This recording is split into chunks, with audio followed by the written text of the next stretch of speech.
Yep. Mummies and stuff is not good. Welcome everyone to D&D once again.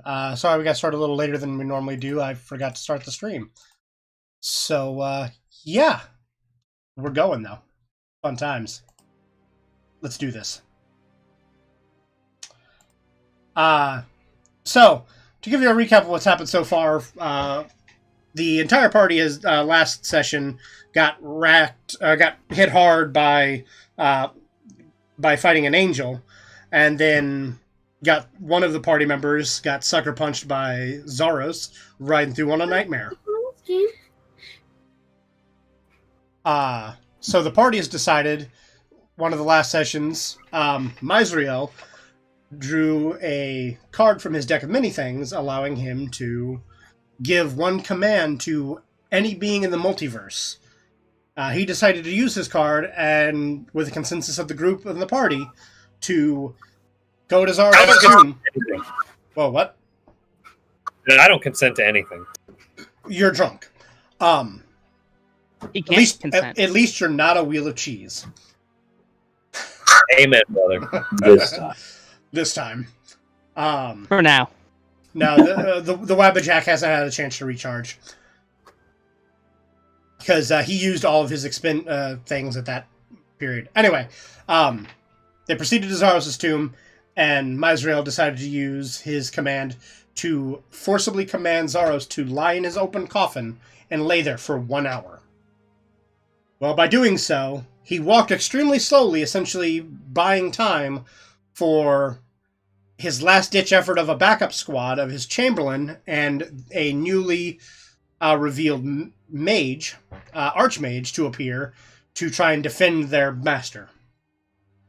And combat is just kicking off underway, and the Chamberlain is going first. Dornez. So he's rushing forward, and I was pulling up his stat block, which I did not have open yet. Here we go.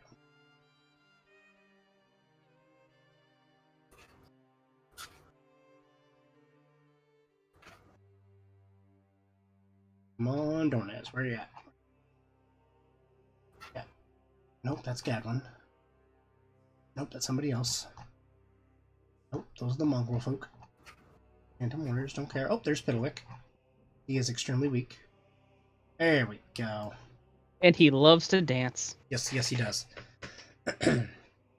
I am Piddlewick. I love to dance.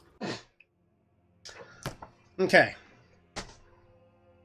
So, he does have multi-attack, so he is swinging at you 3 times, PJ. What is your AC? 20. Okay, that was a miss. Nat 20, so he got a crit on you. All right, guys. And a I'll miss. see you next. So you take 26 slashing damage. I need you to roll me a D100.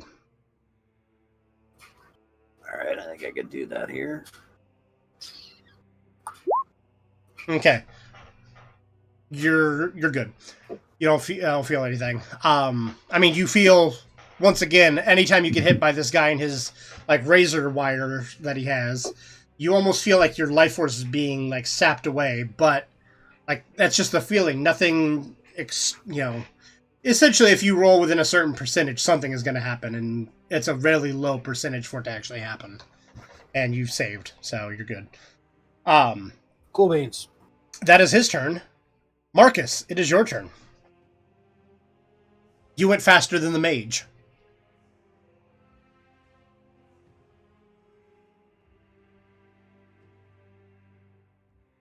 We need to get Scott another microphone. Mm-hmm. Yeah.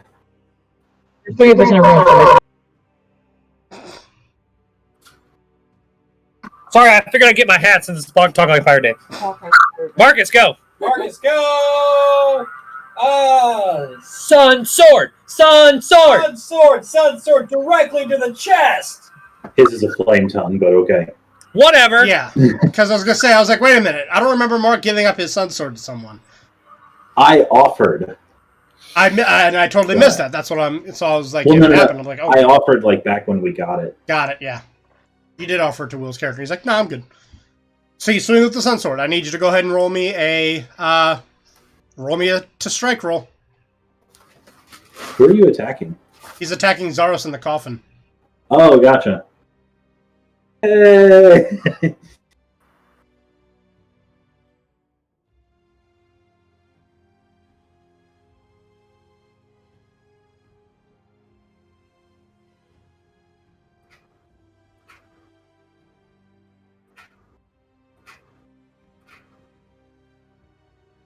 Oh, 26! That's going to hit a man who is laying motionless in a coffin. Good job. You can hit a non-moving object.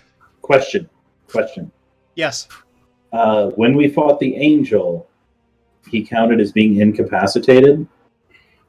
He is being forced to lie motionless, counting as incapacitated as well.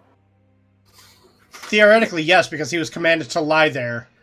Although, to be fair, PJ never said that he couldn't wiggle around. Woo! Pirates! But there really isn't... but to be fair, there is not enough room. So technically, he is just considered prone.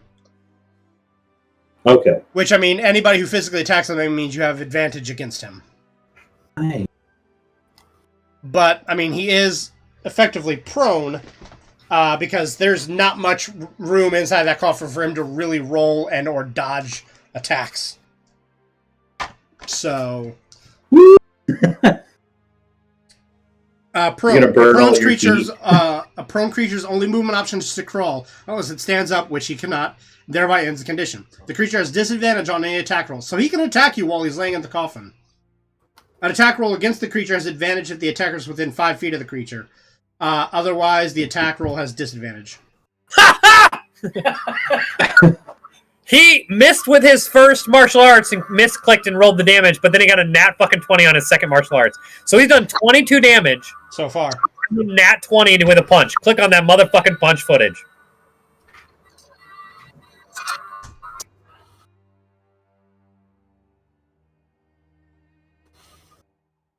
Is today really Talk Like a Pirate Day? Yes, it is. Today, International Talk Like a Pirate Day, yeah. Sure. 13 more damage. Actually, speaking of which, Okay. I don't have any. So Zaros has taken a grand total of 35 damage so far that you've done to him.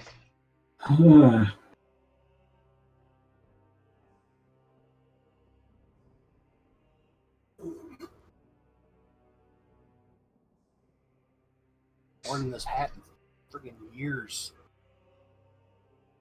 Okay. So that is your turn, Marcus. It is the mage's turn. You see the mage whip out a spell, and technically what's going to happen is he cast his one and only 9th level spell of Time Stop. He gains... Where's my other dice? Where'd my dice go? The hell's all my dice go? Well, shit. Okay, screw it. So I'll just roll it on here because I don't have my D4 within range. So he gets 2 turns of Time Stop. The spell Time Stop, essentially it gives him so many extra turns. Yep.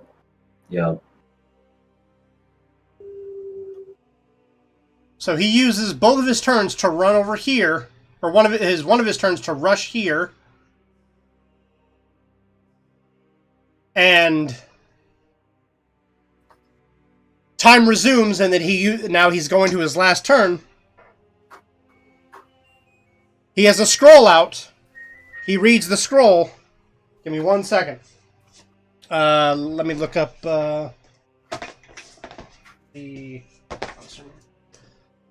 I do need everybody to roll me a save. I just don't know what it is yet, so give me 1 second.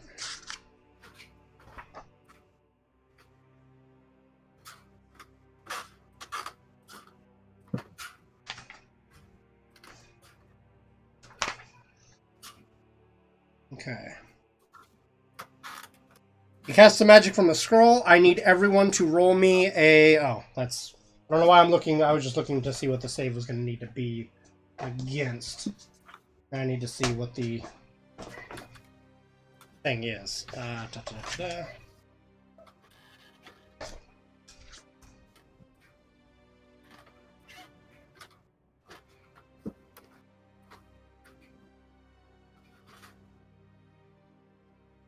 Okay, I'm sorry. Everybody but Scott needs to give me a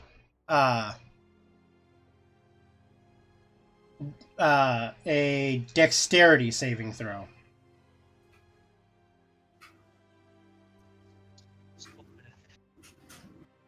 All right. Moment of truth. 22. Okay, 27 and 27 for Andrew, 22 for Mark or for PJ. Plus, so that's a 16 plus 2 plus 3. So plus 2 because of my aura, and plus 3 because of my shield master feat, which adds my shield's AC. So 21. Wait, you can apply that to a dexterity save?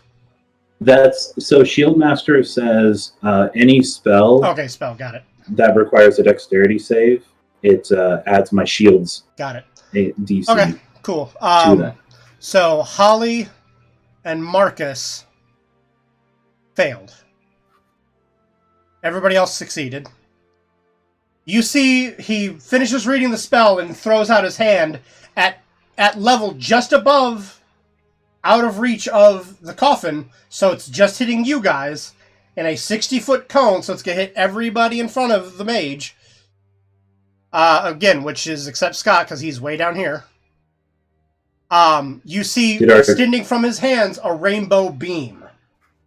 Oh He shit. just casts prismatic spray. Prismatic spray. Fucking hell. Holly, I need you to... I'm going to have you roll me a d8 to determine what color ray hits you. 5.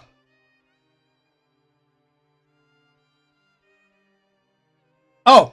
Okay, actually, I think everybody still needs to roll on this, because even if you succeed, you'll still take some damage from this. I'm going to use my reaction with Shield Master to take none. Okay, so you're fine, Mark. Your man's has evasion. And yeah, and the monk has, or the rogue has evasion. PJ, on the other hand, unfortunately, will take at least half damage from whatever's spray is coming at him. Which means I'm also going to have to do this for what's-his-face, so he got blasted by it too. So I'll get to him after I get to everybody else. But we went to Holly first. Holly, you got hit by a blue ray. You take...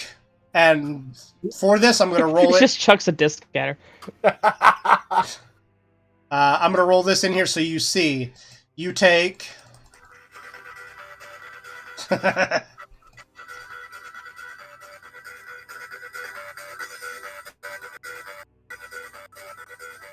Holly, you got hit by the Blu-ray, which is cold damage, and you take that much cold damage. You take 32 cold damage. We'll start back at the front. Or Scott, you're fine. PJ, you're going to take half damage. I need you to roll me a D8 to determine what ray is coming your way. Hey, Marcus has evasion. I just looked up monk shit. But he failed though. Yeah, he failed. But if he fails, does that mean he only takes half damage, or he just takes full? I think he only takes half damage if he fails. Yeah, because if it succeeds, to be fair, it's a fail. So I don't know. Only half if you fail. Okay, so yeah, he will only take half. Don't worry, Holly. We'll make sure to healing word you when you hit 0. Holly only has 7 HP. PJ, you got hit with the indigo one. Okay, you saved, so it doesn't matter. On a failed save, the target is restrained. So you... Wait, no, you succeeded, so you're fine, so you don't have to worry about it. So nothing happens to you, so no damage came your way. Mark, you're fine, so I'm not even going to worry about you, because it doesn't matter what beam hit you, because you saved completely from it. Andrew, you have evasion, so you will take half damage from this as well. I rolled 27. Oh, that's right. You rolled the highest. My bad. You're fine. So you're immune completely as well. Marcus, roll me a D8. 3. You got hit with the yellow.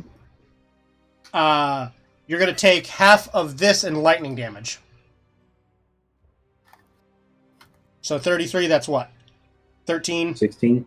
16? Yeah, 16. 15, yeah. So you take We'll 16. take 13. No, I mean, 13 sounds 16, good. 16 lightning damage. I was working it out in my head.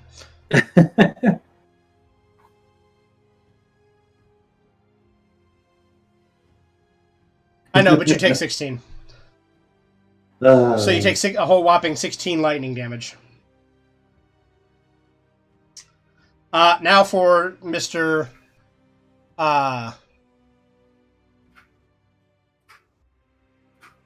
Chamberlain. He's going to get hit with Beam 2, which is orange, which will be acid damage. So now we need to roll. And I'll even roll his save since he's all right out here in front of you, so you guys would notice. Aren't you glad when you he brought gets hit the by wizard? So he, with a dexterity save, he definitely saved, but he's still going to take half damage. He Aren't takes. you glad I didn't say death ray? Oh, it's coming. Oh, inevitably. He takes 19 acid damage.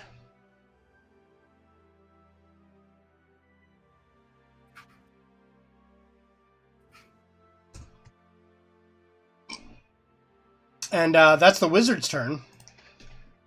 Wizard's turns. It is Scott's turn. Boomity stick.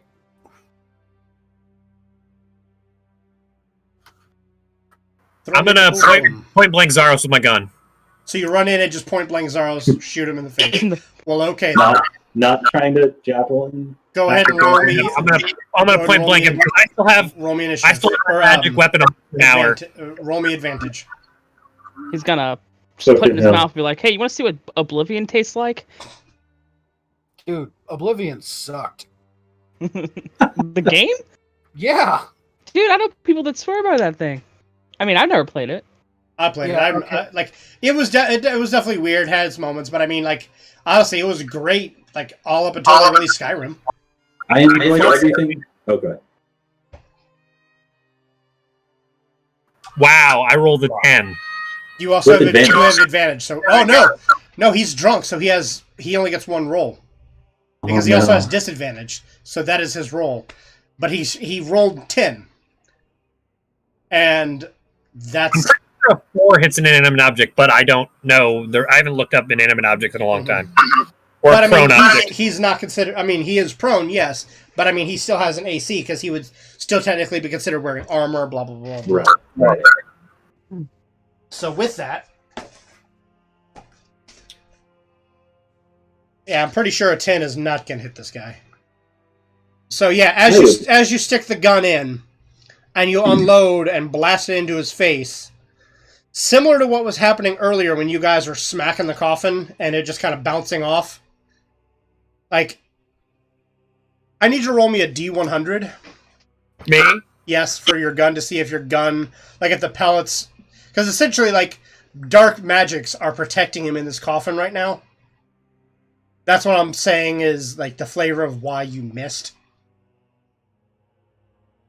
So I stuck it in his face and blew it. Okay. So your gun does not explode and damages itself. It just, the dark magics essentially absorbed the blow and just took it. It's good. So, but I mean, technically you missed though. Any bonus action? Is loading a bonus action or is loading action? Action. Okay. I'm gonna prepare to load. We'll just say that. Okay. That brings us around to Andrew. Gonna go with the pop around to the Archmage here. He seems the easiest to hit. Okay, You that's need Zaros on there. that. The That's Archmage is over by Zaros. Holly. That's Zaros, Oh, but that you is do have Zaros. you do have I knew the javelin. that. I was testing you guys. Good. You Oh, do have happy the, okay. test. yeah. So I'm gonna pop up next to my Vulture homeboy. Come over here and flank Zaros. You have sneak attack. He's surrounded. He stopped for an hour. This dude's shooting fucking rainbow bolts. Kill the vampire! They're not gonna go away just because Zaros is dead. No one cares about them. Kill the fucking bitch. So What you else want is to it? you You're so you want drunk. to attack? You want to? Yes, you are. You want to attack the Archmage. Yeah. Yeah, I'm Okay. just gonna pop up behind him and give him a stab. Okay. Roll me a to hit roll.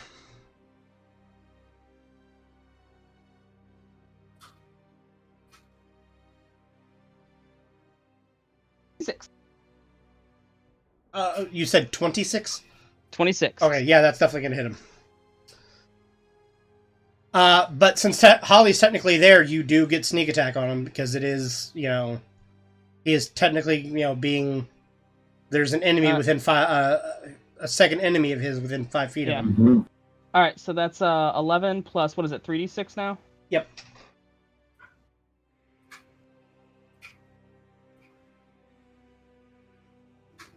Uh, 19 altogether.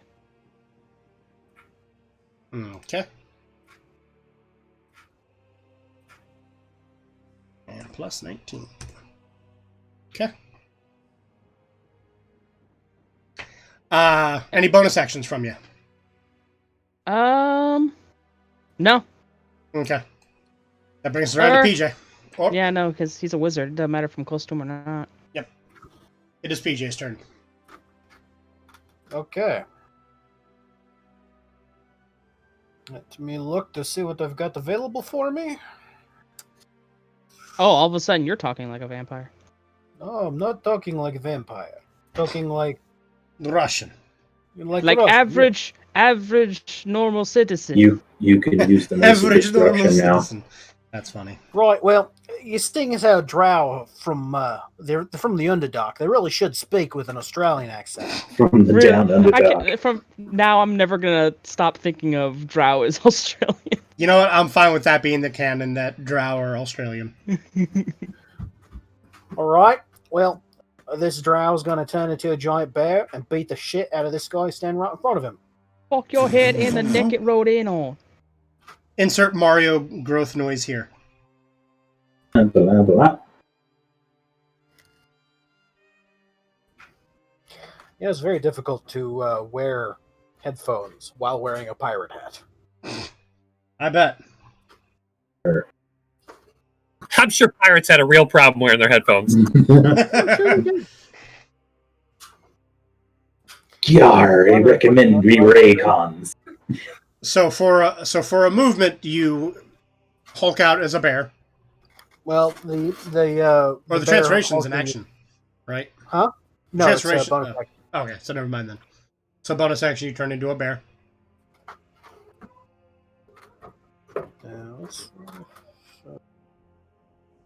Yeah, so then I'm going to attack him. Does a 28 hit him? Yes, it definitely does. And he takes 15 damage. Okay. And if a 28 hits, does a 27? Yes. You said 18 damage the first time? Yes. And then 20 damage the second time. Plus 20. So he's hurting. Yeah, he's hurting. That hurts. Well, his fucking Merlin buddy over there just zapped him with acid juice. That too. So he's definitely not feeling happy, but it's a small price to pay to defend his master. Is that it for your turn then, PJ? Yep, I'm not gonna try to disengage or anything. I'm just gonna, Then that brings us around to Holly, who has 3 HP. 7. 7.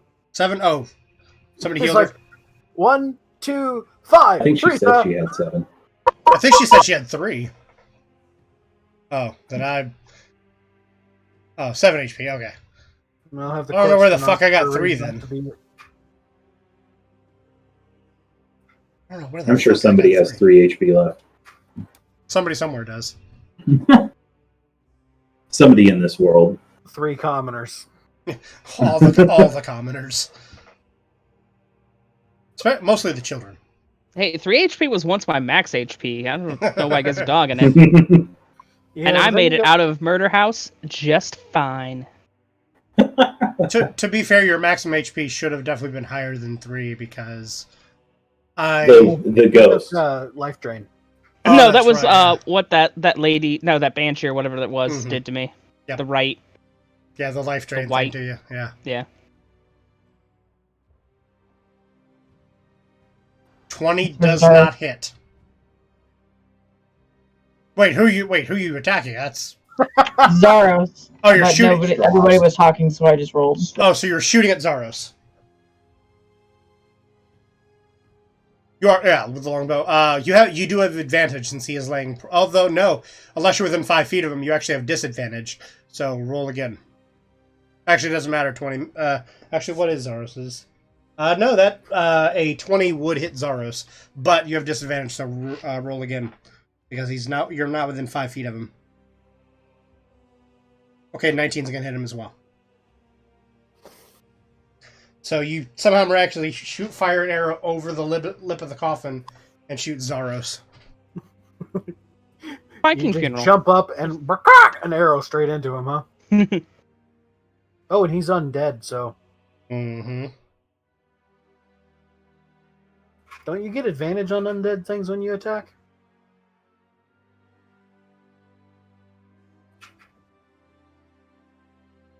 She hit him anyway, so I thought you specifically said I didn't hit him. no. I said it like it was with Zaros. The 20 and the 19 will hit him. Mosquito. I was already pouting. My bad. Okay.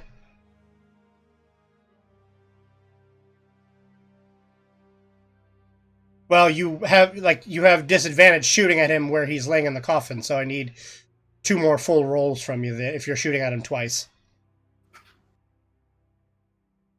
So you could just keep rolling damage. That works. Yeah, just keep going.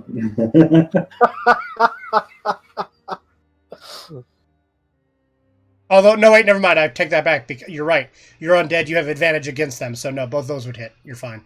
So you did 24 damage to him with 2 arrows. Because Mark just said that, and I completely spaced it.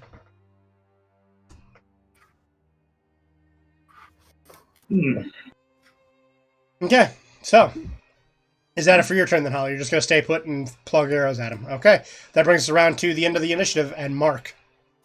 All right. How much damage has Zaros taken thus far? He's taken. I'm going to go ahead and be nice and say he's taken 59. Okay. Do 10. If I move here, do I get hit with any attack of opportunity or anything like that? Where were you? I was up here. Okay. I was not sure. I'm going to say no because I'm going to say you would be able to go diagonally past Marcus here and step there. And he, with Zaros lying prone, he does not get an attack of opportunity against you. And this guy, Okay. And this guy cannot either because I'm going to say you're able to step in diagonally from it.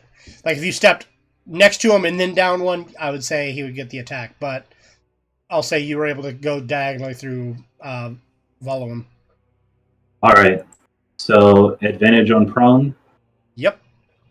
And Okay. because he's prone and you don't get just regular advantage against undead though. Yeah, I don't get the regular advantage versus undead. If I needed to do something, like if it would just be a normal roll, I have a thing that would give me an advantage. But if I hit, I'm doing divine smites both times. Oh boy. So, all right, hang on. Watch me miss both times. It's gonna piss me off so much. Crit fail. Oh, I'd be so pissed. Be so angry. All right. With 2 crit fails, I want to say you divine smite Marcus. I'll divine smite myself at that point. And Marcus, because he's right And there. Marcus. I smite you at that point. So I'm 24. paladin. That's going to hit. Okay. And a And 19. 19. Both of you. Okay, awesome. So I need to roll this separately from just clicking because there's a special thing with the Sun Sword. And let me just... How much light does that thing put off? 30 feet, the circle. It's a couple thousand BTUs, no big deal. Only James can see the circle, Mark. The whole time we've been playing, only James can see the circle. Oh, really? Gotcha. I'm Oh wait, sorry. none of you guys can see. Can you guys not see No, the circle? Yeah, because I didn't even know it was there until I was watching the stream one time, Oh, geez. and then I know giant yellow glob. All right. So So do I'm you just do you copying- not see that either, Mark? See what? Holy Jesus! You don't see the yellow aura around you? I see the yellow aura. Yeah. Okay. I So don't. just So you and I- me see it. So Yeah, I copy and pasted this because there's a special thing where the Sun Sword does an additional D8 of Radiant against Undead, but also an additional D8 against normally Strahd. Traveling Father Wizard. So, +2 when you hit an Undead. And if I recall, there was Sun Sword special purpose is to destroy. There was a thing that said it did an extra D8.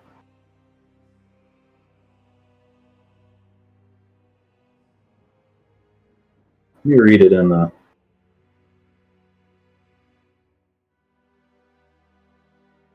I'm not seeing that anywhere in here, unless that might have been something extra I added and told you later. Oh, no, here it is. In my. Here, I'll send it just so that I'm not like. Just Oh so no, that I think I don't- found. I think I found it again. +2, which you okay? The It takes, sh- okay. Yeah, when it said the extra 1d8, it should have said 2d8 versus Strahd. Let me just send what I have from Fight Club, Okay. which should have had the base one.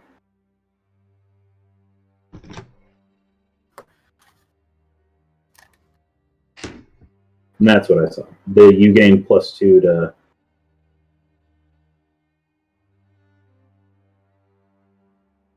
I'm sorry. I want to do this right. No, yeah, you definitely need all bits of damage that you can do against him. This is the big bad. Yeah.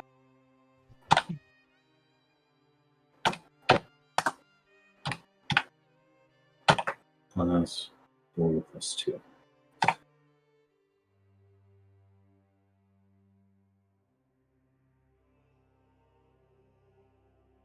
Actually,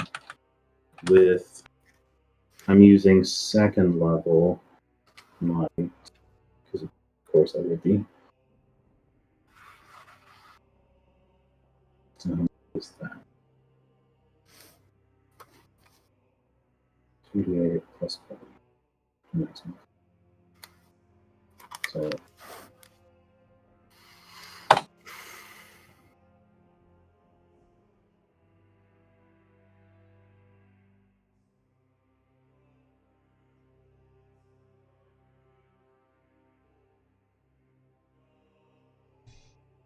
unless the book says something differently, that's what was on the Fight Club app.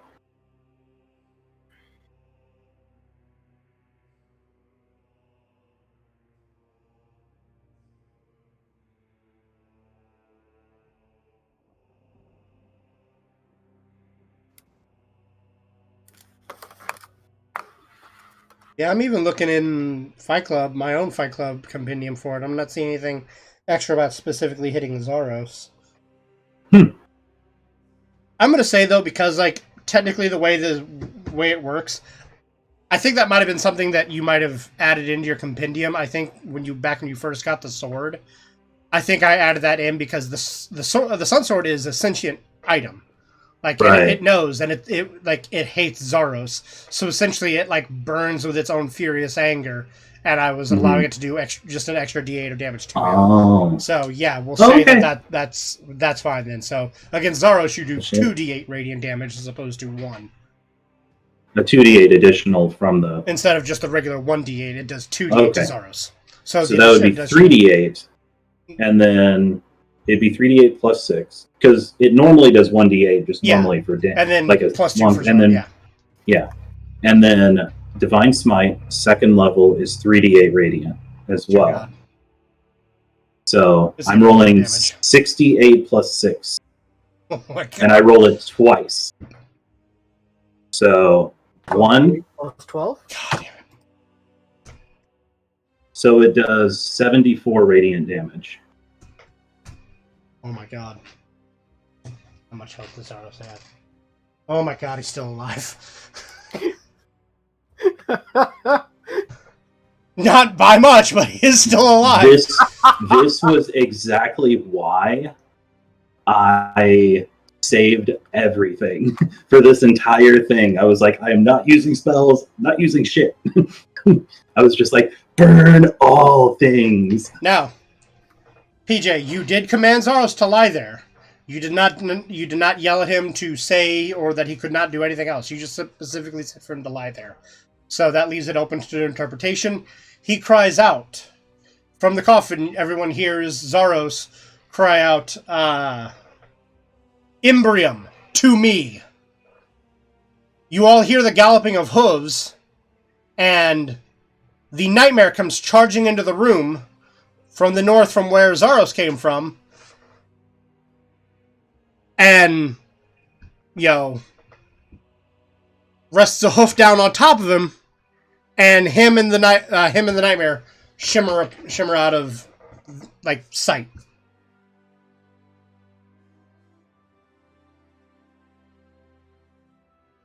Metagame knowledge. Zaros is still laying in his crypt. He is still lying in his tomb. He is in the ethereal plane. Will anyone know how to get there? It is the and I'm so glad you guys let the nightmare out. If you did not, the nightmare is going to be stuck in there. So it is the Chamberlain's turn. He's going to swing at the bear. I think your AC increases when you're in bear form, right, PJ? Yes. Okay, that's a miss. What is your AC in bear form? 21. That might have hit you. What is his plus to that to hit? Okay, so he has hit you once. Out of 2, and the third misses, so he hits you just regularly once. And you take 13 slashing damage. Okay. I need you to roll me another D100. And his wires are magical, so it is full damage. It's not, Yeah, I know. You're immune to anything that's not magical damage. Okay, so you feel the same sensation every time you get hit by these wires, but, it doesn't seem, the effect does not seem to happen. Question. Yep. When Zaros shouted, did that count as his turn? Yes. Because he was in sunlight. Yes. So he takes an additional 20 damage. Okay. Believe it or not, even with that, he's still alive. And because of that, he does not get to, on his turn, vampires can also regenerate health unless they've been hit by radiant damage. So he doesn't get to regenerate yet. Yet. So yeah. He hits you with that, and then he's just going to stand there and just be ready. It is Marcus's turn.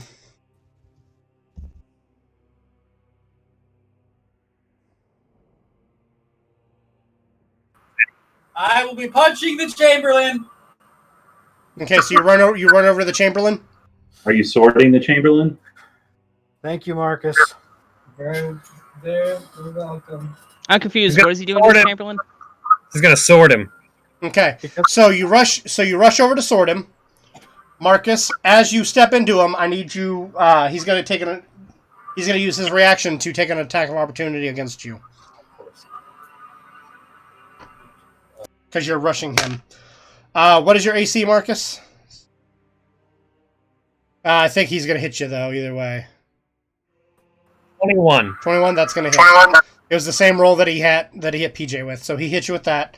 Marcus, you take 13 slashing damage. And I need you to roll me a D100.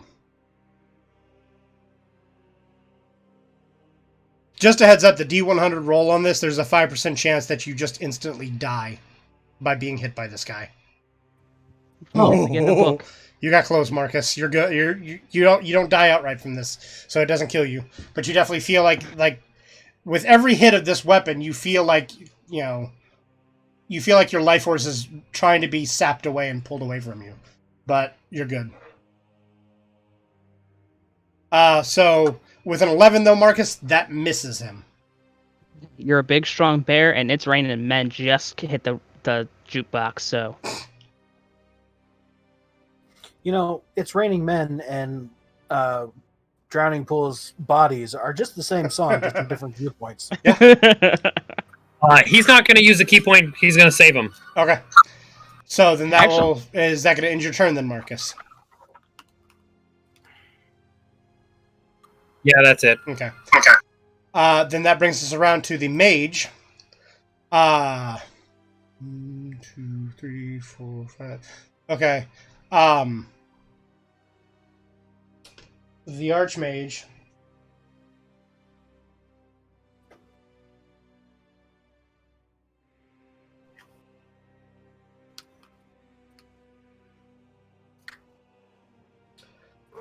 I need Holly, everyone but Mark and Andrew to roll me dexterity saves.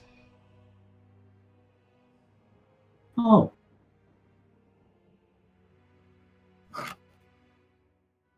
Okay, Marcus, you save, so you take no damage because of evasion.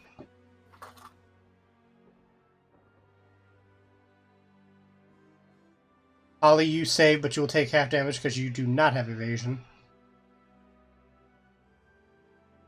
Which is amazing because you're point blank range from this, so it's amazing that you dodged this.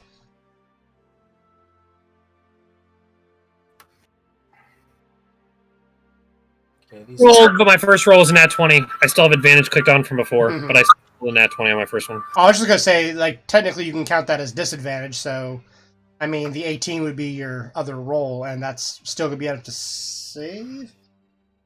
No, that would not save. +2, or no, that's... Why is Undis in there? Yeah. I was thinking +2 because he's next to me. Is he next? Oh, I moved the wrong person. That's him. He rushed over. Sure. He's within 10 Actually, feet. no, I take that back. Scott, you're fine. I moved you up to smack him. I moved your token up instead of Marcus last time. So you're actually where you are. You were safe. So I it's rolled essentially nat you and 20 on my save. Okay. So nat 20, you're not going to take any damage at all. So the other person that took damage from this was Holly. Holly, you take.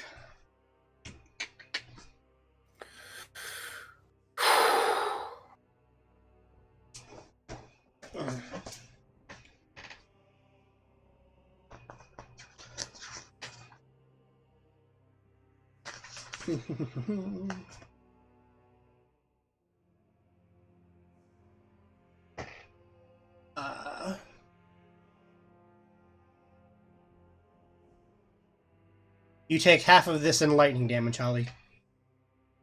13. 13 lightning damage. Is Holly dead now? So Holly's at 0. So yeah, when it comes around to her turn, unless somebody revives her, on her next turn she will have to make a death saving throw.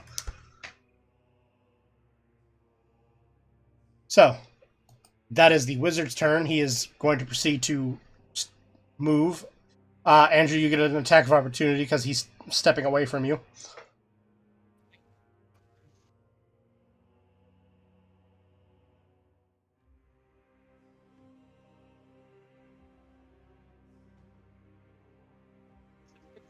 does that remove my?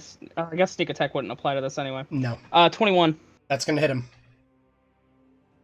He does not have 11. that much AC, so he takes 11 damage before he runs away. Or just to reposition himself, so 5, 10, 15, 20, 25, 30. Okay. It is your turn, Andrew. Oh, Wait, I think cool. I skipped Scott. Oh, I did. I by That's accident. cool. My bad. Scott, it is your turn. I'm going to cast Healing Word on Holly from here. I'm going to use my last second level slot, which is the only slot I have, and it does 2d4 plus my modifier, which is attack bonus modifiers. Is it my attack bonus modifier or just my wisdom modifier? I mean, just my intelligence modifier. Does anyone know? It says ability, casting ability modifier. So that would just be your intelligence. Okay, Yeah, it'd be your So intelligence modifier. 2d4 plus 5. I can roll it. 6. 2d4 plus 6. Yeah, that's right. I'm higher. Yeah, I realized that I missed mine too. So you get 10 health back, and you're back. You're up, Holly. You were at 10 HP, Holly, and you were back up. I am gonna lay down in his coffin and turn on my snake skin. Okay.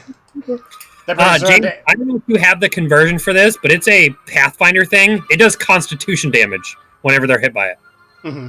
And it is 10 plus my level plus my Constitution modifier. Ask him if he wants to be bigger or a little spoon. Which would be, the roll in this would be 18.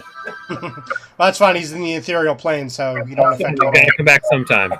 Well, thankfully, he can stay in the ethereal plane as long as he wishes. Well, he's going to stay there, and I'm going to sleep in his coffin and melt the mother. For over an hour. Once the And hour I'm ends, gonna- he can sit up and leave. Once I only moved like a step. Can I load my gun as my move? Yes. Okay, I'm going to load my gun. Okay, so your gun is loaded, and you were laying in the coffin waiting for Zaros to return. It is your turn.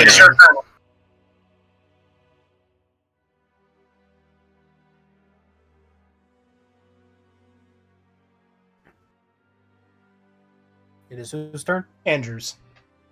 Hey, if he comes back, does he merge inside of me, and I get to use him like a body stuck inside my... Like a Zaros suit? Not necessarily. It would kind of push you. It would push you out of his space. That's fine, as long as it pushes me on top of him. I can't go left or right because I'm in his coffin. Alright, well, I'm gonna shift. Get that extra bit of movement speed, and, yeah. Okay.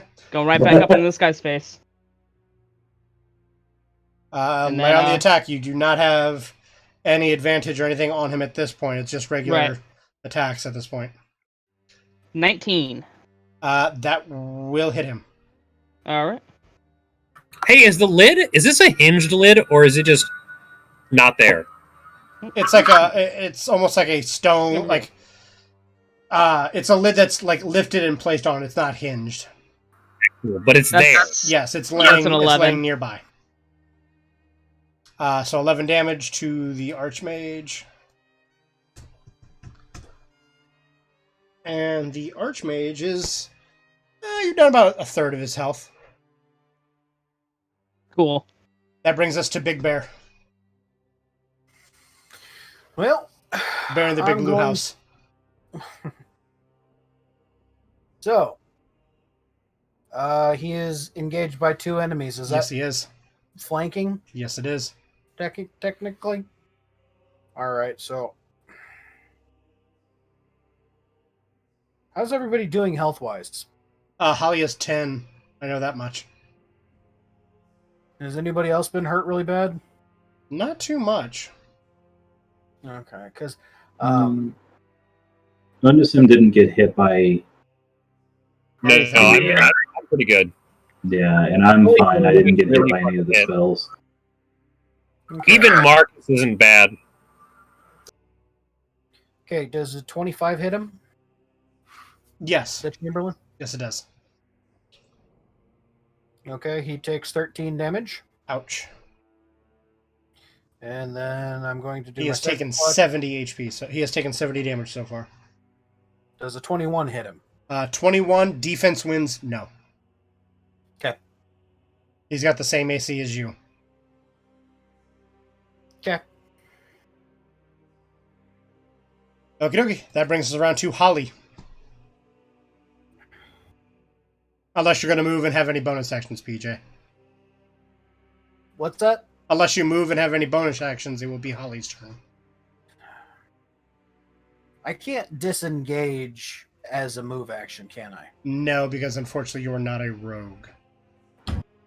Now, to be fair, the way I would allow disengaging if you were able to just take a 5-foot step backwards. Because he's technically already taken his reaction and wants to swing. Actually, technically you still could. He used his reaction to already swing at Marcus, who came at him. And it hasn't come around to his turn yet. So I'll because my movement speed is 40, so... Yeah, so you're able to get away. It is your turn, Holly.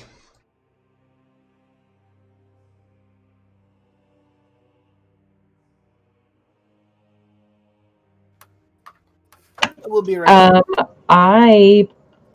Is there a lid to the coffin? Like, is Yeah, it we just on there? confirmed it. Okay. Yeah, it's like it's propped up, laying against the. Actually, you know what? I'm going to say Zaros' coffin is nice enough. Yes, it actually is hinged. So yes, you can. It is on a hinge. I am going to backtrack on myself and say that it is hinged to the thing, Yes, so it of course. is sitting open. His is nice enough to have that. Want to close that. Okay. So you rush over and you close the lid with Scott laying inside the coffin. I'm surprised you're able to get your character in the middle of a crosshair, Scott. How the hell did you do that?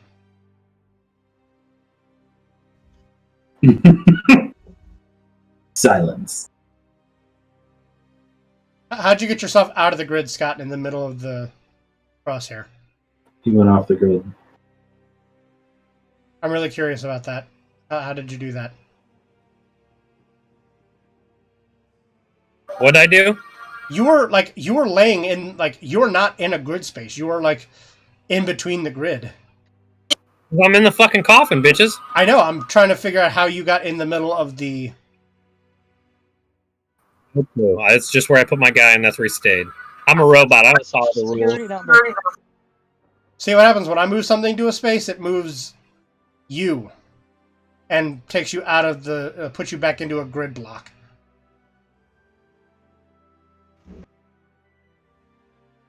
Now you're in Zaros. Well, he's still Hell on my yeah, screen. he is.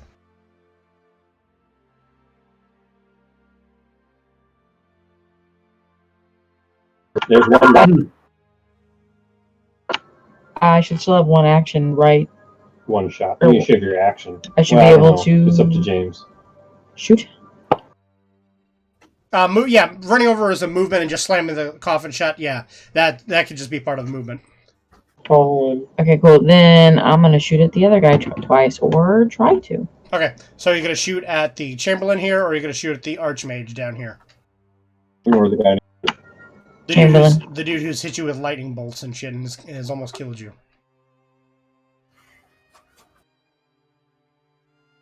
Okay, so roll me 2 hits against the Chamberlain.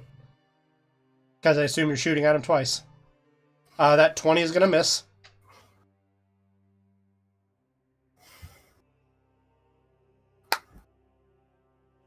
$23 hits. So you hit him once with an arrow.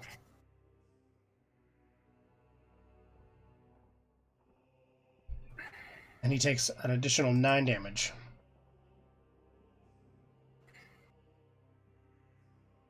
Hey James, I can't remember for the life of me. What is the name of Zaros's bitch? Is Chamberlain? it Dornez. Dornez? Mhm. No. His bitch. Lady bitch. Oh.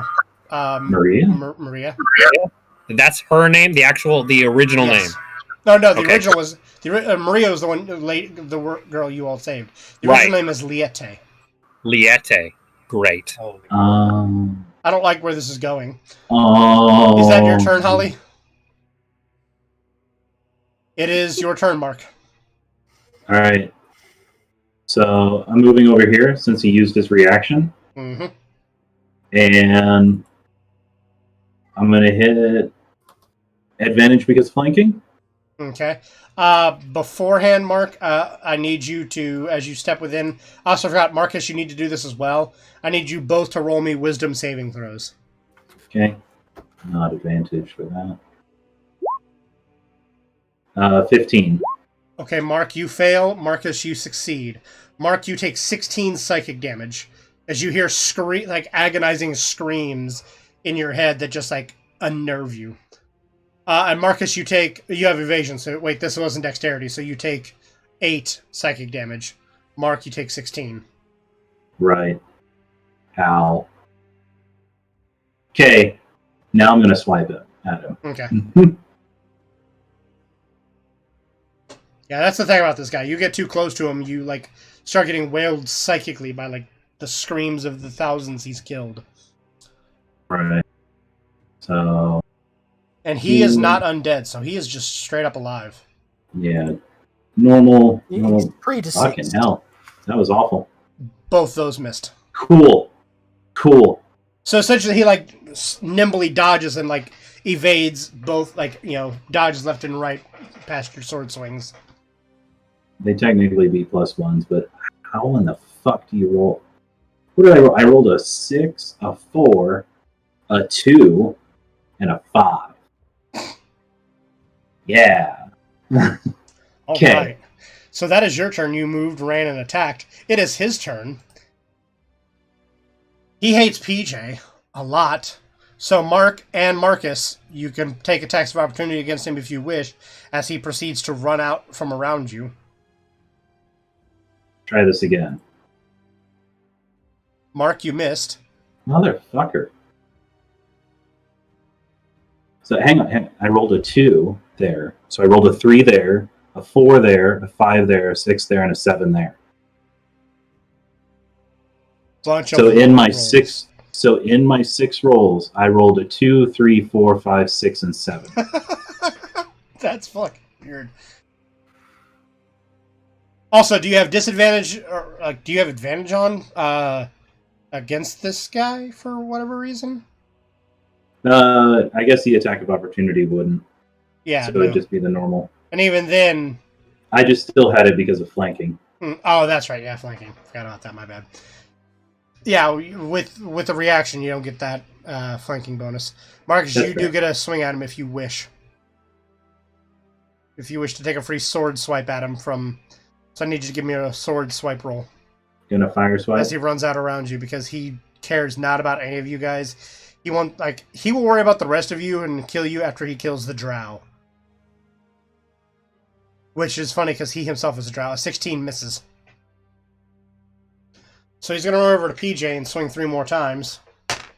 I'm so glad that you got the 8, because that just continues the pattern. That you rolled an 8. He rolled 1 hit, 1 fail, 2 hits.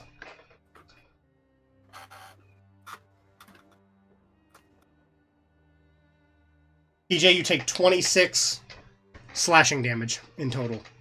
Okay, PJ drops. Don't worry, I'll give you some mother's milk. I need you to give me 2 more D100 rolls.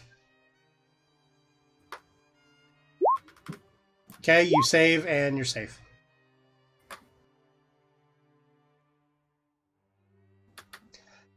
It is Marcus's turn.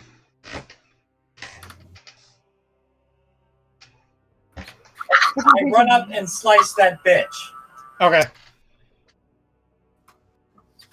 I like your style. Okay, that's a miss. As you go to swing at him, he turns around and intercepts you with that. He's going to take a reaction to take an attack of opportunity at you for rushing him. He's going to hit you. Marcus, you take 13 slashing damage. I need you to give me a D100 roll.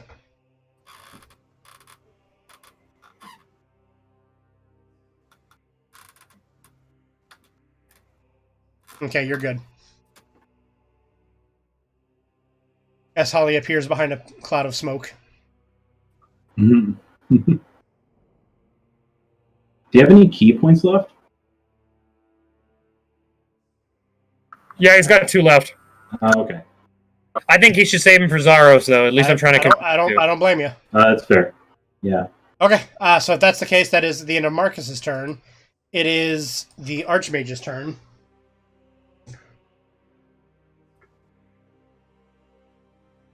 Hmm.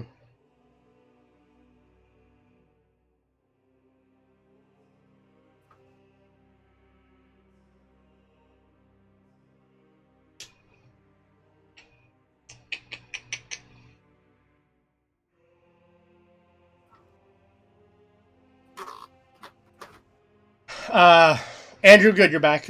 You get an attack of opportunity against the Archmage because he's trying to move away from you again. What a bitch. Well, to be fair, on Zaros' order, they can't attack you. I mean, they could, but they don't want to risk killing you because they don't know how hard of a hit might kill you or not. That's a 24 to hit. Okay, that's definitely going to hit him. The Archmage is another 11. Another 11 to him. Plus 11. Okay. He's going to run up to Holly.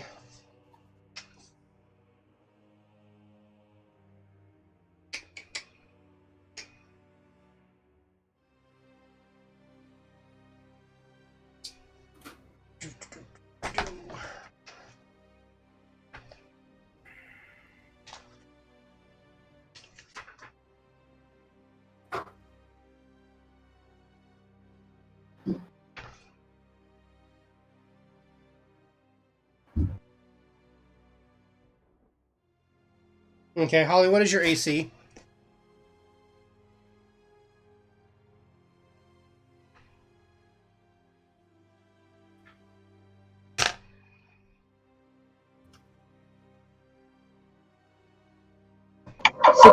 Okay, 16.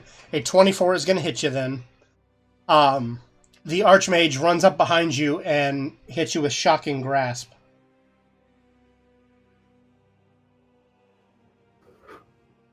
And what level is this Archmage? He's level 18. So Shocking Grasp on a level 18 character. Because, I mean, that's what his hit die is. So, Holly, you take...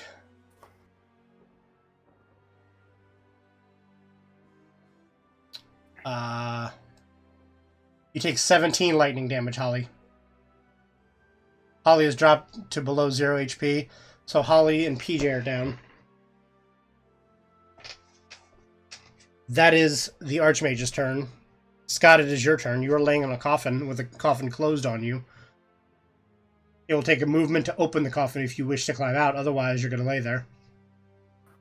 I'm going to pull out my Liette doll, and I'm going to start making out with it. And I'm going to go, I would never leave you like he did. Oh, Another peal of thunder happens and shakes the castle. Even though he is in the ethereal plane, he can still see you all, and you are still technically laying on top of him. Good. So you are technically laying inside him in spirit form. You are making out with a doll. So he is like staring into the face of this doll as you bring it down to your face to make out with it. I'm just gonna rub it all over my face Clang. and just make out with it some more. And I'm just gonna keep saying, "I'd never leave you. I never leave you. I never leave you." Is that it for you?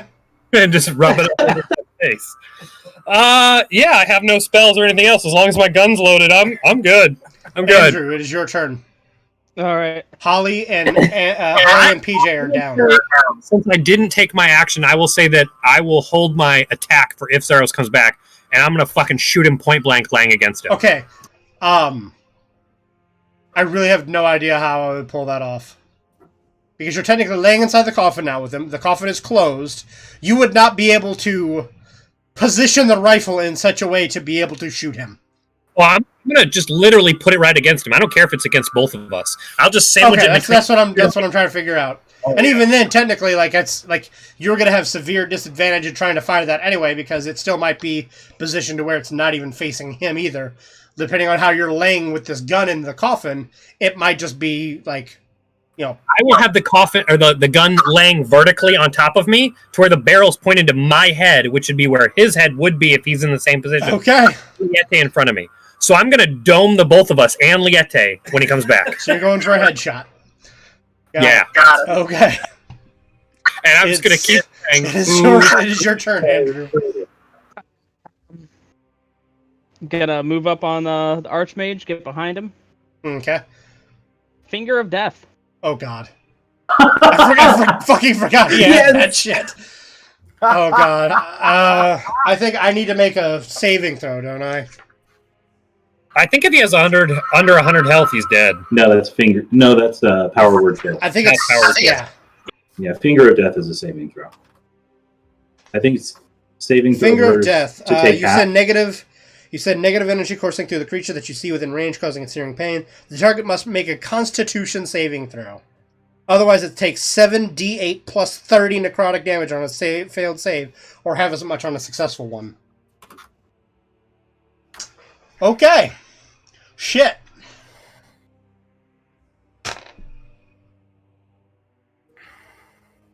Please tell me he has legendary actions.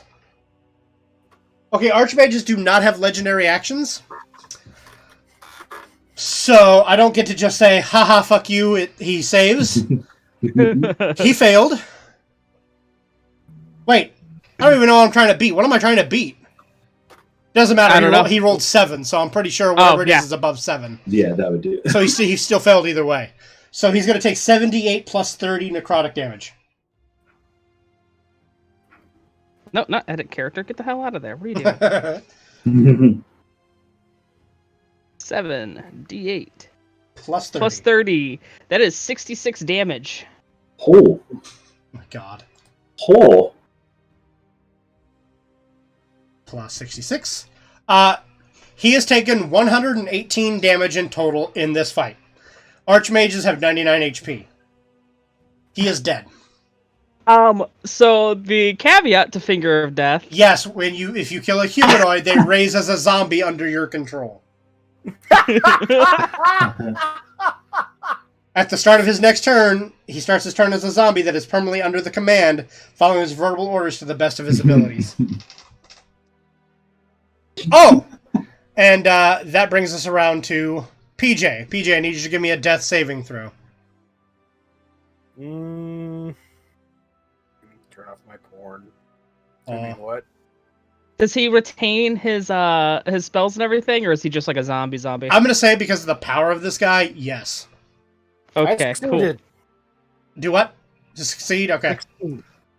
Okay, so you have one. You need to do that 2 more times until somebody heals you. Holly, I need you to give me a death saving throw. I don't think we have any healing whatsoever right now. I think some. Oh, did you guys pound all your still have a potions? superior potion. Yeah. I have Cure Wounds. Aha. And I you thought guys we had, just like a mass cure spell. Yeah, you do. You have the and PJ has that. Oh. But it's in my pouch. And it is just a scroll, so anybody can pick it up and use it.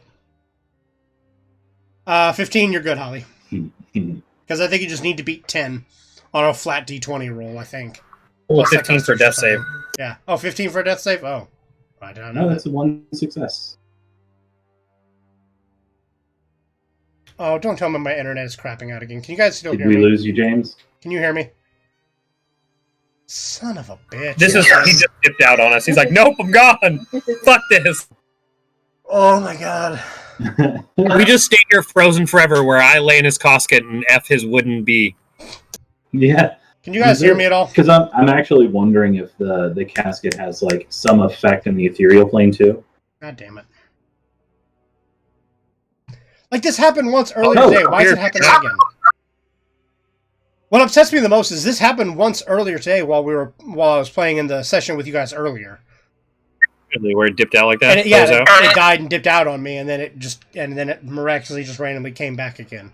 I was hoping because it did it once already today, it wasn't going to do it again. But no, apparently not. I'm still good, though. Okay, good. Yeah, you're here. We can hear you. Yeah. I don't remember what I was saying. Oh, yeah, we were saying 15 to do his death saving throw. I thought it was just 10. Well. Did I dip out again? Rip. Son of a bitch. I apologize for anybody who's watching. I mean, technically, if you're watching this as a stream, you can't hear me anyway. But you hear this as... if you're watching this on YouTube later, I don't know what's wrong with my internet. My internet's weird, whacked out. I really need to get it fixed. Especially if I plan on doing more streaming in the future. Yeah. Hi, can everybody hear me? Hello? So Anyone? This is a experiment in Nietzsche, right? God is dead? Yes. I can still hear all of you just fine. I don't know why my internet's dipping out stupidly like this. It's trying to come back. To where I can hear all of you, but you can't hear me. This makes no damn sense. How much experience do you think we get? For an Archmage, you get... Archmage is only a challenge rating of 12, so not a whole lot, but you do get some. But, yeah, they can't hear me anyway, so it doesn't matter. So I'm just talking to anybody who's watching this later on YouTube. I appreciate it that you're watching something so cracktastic. I don't With a level understand why my 18 internet zombie keeps mage. dying. Would he count as the archmage, or would he be a zombie? He still has his spells, apparently. Oh, he does. Yeah. Oh, okay. I'm less than 5,000 away from leveling up, actually, when I look at all my XP. Does he have any spells that can affect the ethereal plane? I don't know. I'm gonna fucking look it up. Hey, does he want my Archmage's... You have an archmage's book. That's right. Just tossing the book. All right, sick him. Son of a... Well, if he has etherealness or something like that, you can actually like shift multiple people. If I'm not mistaken.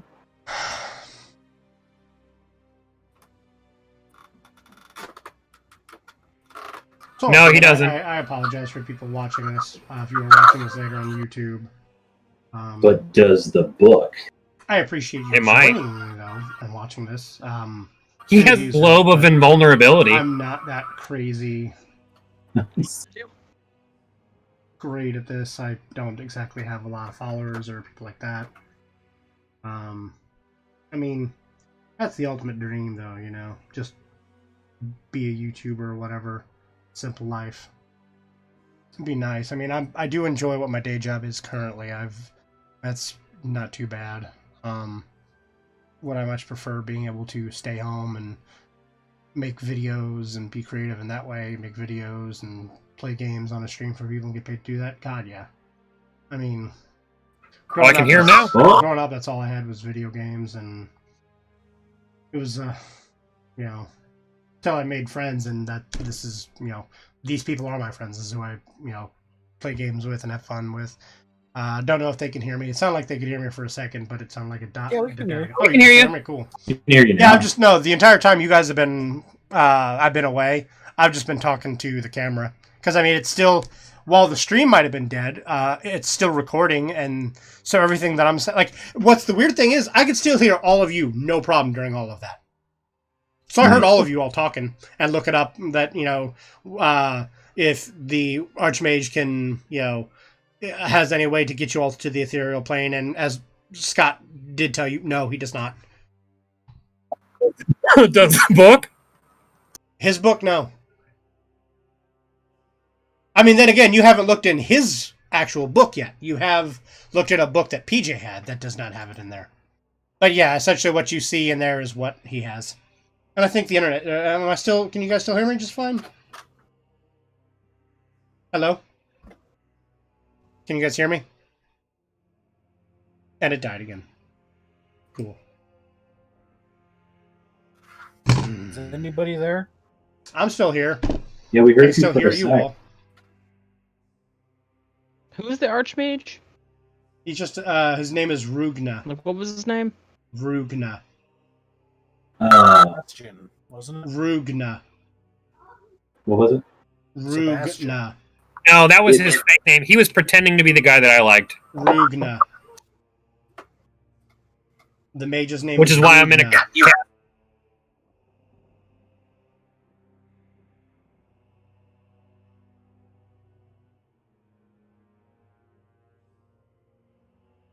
Can you all hear me? Anybody? Am I still just talking to dead air? Can you all hear me? Yep. I can hear you actually. Yeah. Yeah, I don't know why my internet keeps dying on me, like over and over. Like it's normally never this bad. It's happened before, but this is the worst I think it's ever been. To where it's like I'd come back and I dip out again, and like 2 or 3 times in a row. Mm-hmm. Oh my god! I don't understand why it's doing that. I really need to get something charter to come.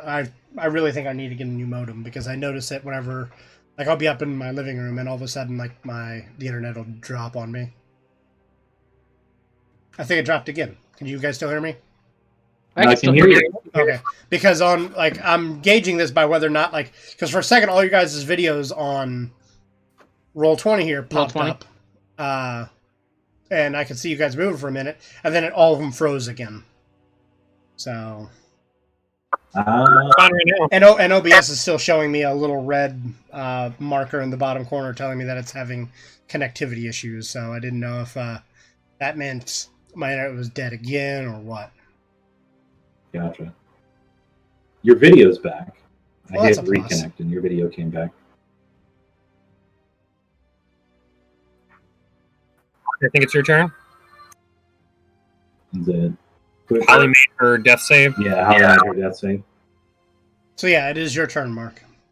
Okay. So 1, 2, 3, 4, 5. Right? Yep. Okay. He's already And taken he's already taken his attack of opportunity against Marcus. Yes. And I'm going to make my attacks with confirming flanking.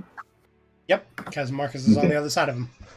So I technically have +1 more to these attack rolls. I forgot that I used the Juggernaut juice. Mm-hmm. Because your strength increased enough to boost that up to Right. +1. So there you go. Fuck At least that accounted for it. Both of those So- are going to hit. I also need to roll this separately, just so that it makes sense. So D8 + 7. So 13. 21 overall.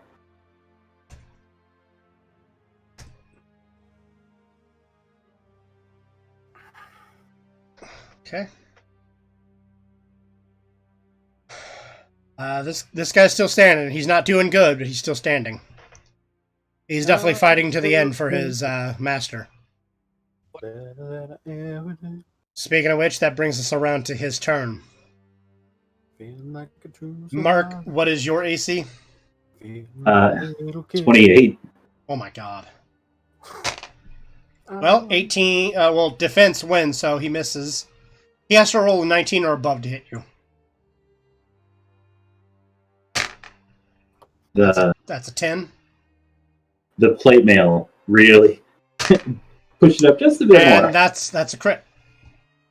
Okay. So, Mark, you do take 26 slashing damage. Okay. I need you to roll me a D100. Here's 25. Oh, you're good. I'm always worried about these. Also, if he hits you with a critical, it's a 10% chance that it kills you instead of a 5. That's good to know. Yeah. Good to know. So pretty much all he could do is almost exclusively crit you for the most part. So, I mean, it saved me from having to roll like 3 times. But yeah,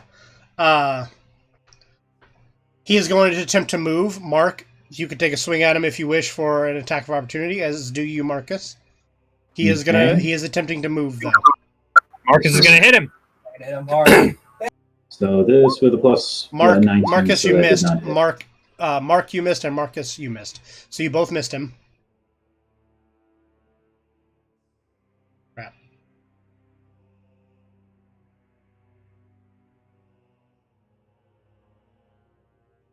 Five, 10, 15, 20, 25, 30. He's gonna run. Yeah, he's trying to run for it. I mean, He has Yeah, 40 yeah. speed, 35. Oh, come on. God damn it.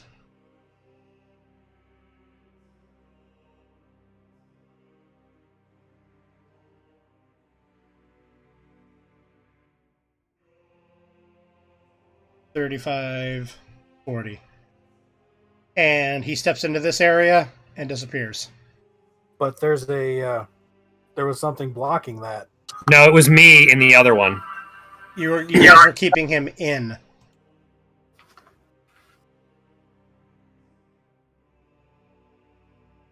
One second. If Go ahead. I recall, I moved the door Yeah. to into block that that. area. It was either last session or 2 sessions ago You guys when we were pushed it. leaving, Yeah, you're right. You pushed it into the room. and I That's pushed right. You it blocked to- it. That's right. Because you put it in the actual room. in the spot where they would teleport out. Hmm. I'm an asshole. Yes, you are. I Because he just runs there thought of and that. he look like, and now he's a surprised look upon his face. He's like, What? "What?" Not running this time, bitch. Well, he just ran himself literally into a corner. Marcus, it is your turn. Attack! I attack! You gotta run down to him. And you've got like how fucking fast are you? He has like, I think he has 40 speed, Yeah. which is the same as this Enough. guy. He has enough. He literally has enough to match this guy, so. Okay, defense wins. Both of those miss, Marcus. One. He was the one. The first one was the one. Key point. Fucking Oh. hit him again. Key point! Key point! Which one's that? Use martial arts twice when you use a key point. Okay, Marcus. The last one hits! Depending on what happens with his first nat 1. Marcus, I need you to roll me a D100 for, and I'm gonna roll, and that's gonna determine what happens on my critical fumble chart that I got. All women can no longer have children. Critical fail table 5e. Fumble chart. Marcus, you rolled a 46. That would have popped his head if you used the Wabbajack. But Nice. okay, he dodges out of the way, and as you go to punch him, he dodges out of the way, and you punch the brick wall behind him, and you break your hand. You break a bone in your hand. And you suffer a disadvantage for the rest of the encounter. Take 1d6 damage every round until healed. So you could swing with the other hand. Your other punch would hit him, though. So that 27 would hit. So go ahead and roll me the damage for that second martial arts. Roll me the damage for the thing to determine how much damage you do to your hand from punching the wall.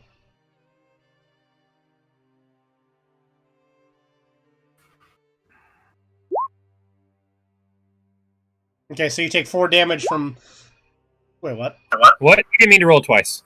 Oh, okay. Well, we'll go with the first one. You took 4 damage from punching the wall, and you did 10 damage to him with your second punch.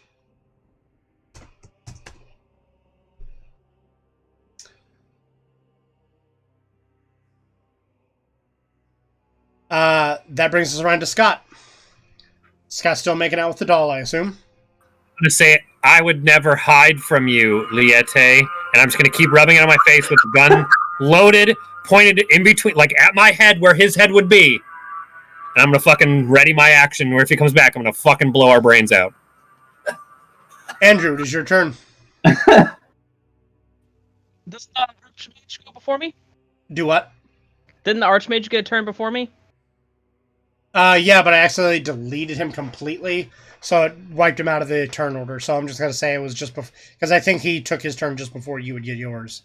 Okay. His is So I think his was a 24. I'm going to pop up over here. So hang on, before that, let me throw him back in. I'm going to say because he's now under your control, from now on he will act after you, but this turn you can do it before you do your turn if you want.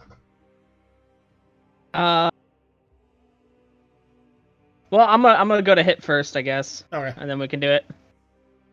So yeah, I'm gonna pop up on the other side of him, take a swing. Okay, you have advantage because you are literally cornered this dude into a corner.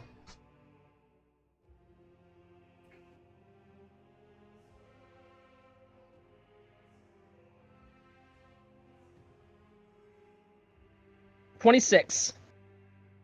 Okay, 26 is going to hit him. So you have sneak attack on that. All right, 11 to hit, or 11 damage. And then a 3d6 plus 13, so 24 damage. He does not look good at all. 1. And Is that it for your turn? That's it for my turn. Okay. It is your wizard zombie's turn. So am I commanding him, or Yes. is he? I'm just gonna be like, fuck him up. Okay. He's gonna come in and do shocking grasp on him. He missed. 2 plus 9. 2 plus 9. He has a plus 9 for his spell. You know what? I'm gonna luck that. He rolled a nat 20.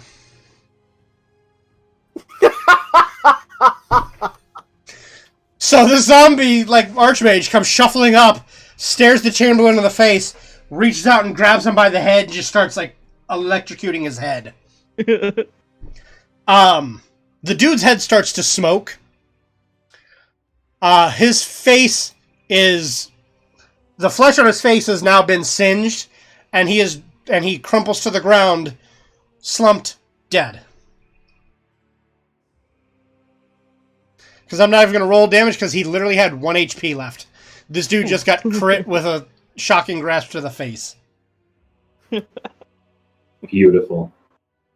Just beautiful.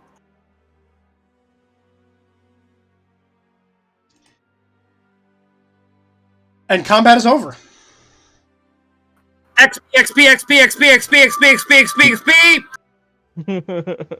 Y'all get 1 experience point. Eat it, I almost made Holly choke on her water. Let me calculate it out real quick. Okay, for the Archmage, you guys get that much. Hey, James, Yes, I rolled my, Oh, damn. Oh, say, that's a nat 20, so that brings you back to stable. You're up to 1 HP. woohoo! I get up. Sorry, I'm late, guys. What'd I miss? Holly rolled a 14 for hers. Okay, Holly, that's She a succeeded. fail. Wait, Over 10 or more. that's what I thought, too. 10 or more was succeed. 10 or more, so she succeeded. Yeah, so never mind. So that's 2 success. I'm just going to stop talking for a second. Probably a good idea. If I didn't put that fucking door up, we would have been fucked. He would have got Watch it. he was essentially fleeing to run. Like he Right. wouldn't- I mean, granted, would have come back later, but He's such a bitch. Well, now he's a pilot. I think mean, I think to I be remember. to be fair, PJ, would you want to go 1-on-6 by yourself? That's kind of what I Context. did last time. You didn't know that was going to happen, though, and you still made the best of it. And he made the best of it, but he tried to run, and it was unfortunate and failed.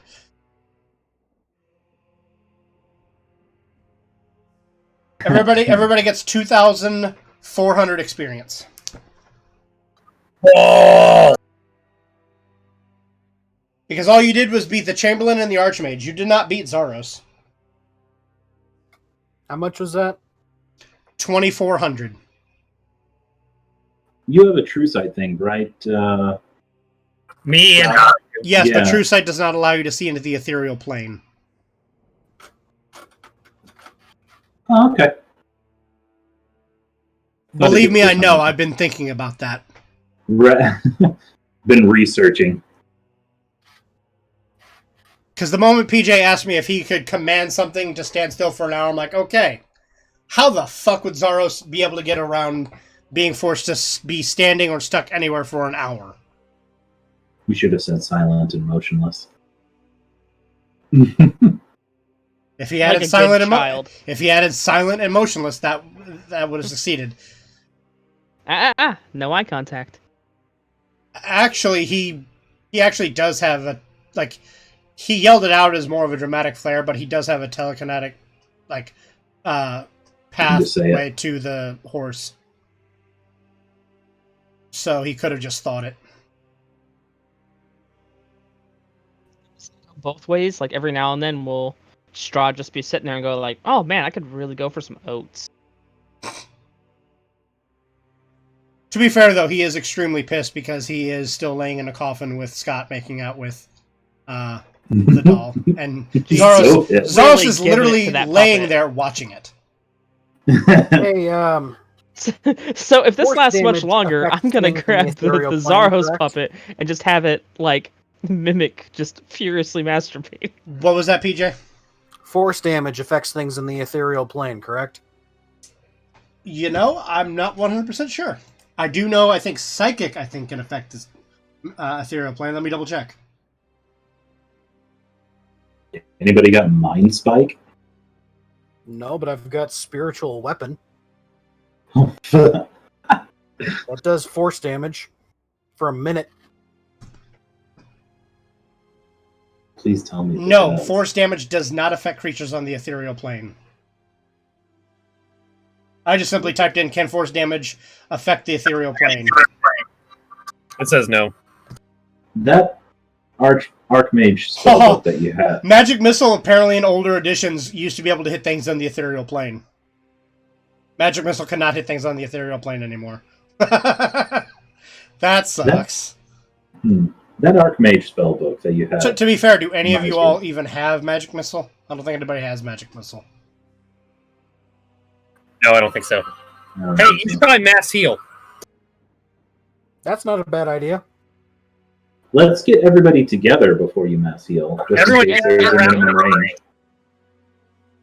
I'm gonna keep the maximum. zombie away from that. Yes. No, it has no effect on undead. In James' world, it does. Does it?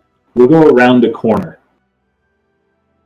Unless it's like specifically targeted, like something that powerful, yes, it's gonna damage him. But like something like a basic healing spell, I would consider that almost it's more doing mending to the person. But yeah, technically something like a mass heal will do massive damage to this fucking zombie if it's near. So let's go around the corner so he's out of line of sight. Well, it's a 60-foot area. 60-foot, but like you have to see them, right? Oh, I'm pretty sure it just fucking heals everyone in that 60-foot area. Mm-hmm. But you have to. It doesn't pick like everyone. You have to choose targets. Well, it's the mass heal, the 9th level spell, right? Yeah. It's a 60-foot radius, and we heal 700 points, divvied up however we need them to be. It does say that you can see within range. Yeah. So if we move out Creatures' of heals sight, are cured by all diseases and any effects making them blind or deafen. This has no effect on undead or constructs. At least that's what it says on the thing. Yeah, but I would like, even though technically, Scott, your character is a construct, healing works just fine on him. Because I consider that you actually have like a soul in you, where most other constructs are just like mechanical things.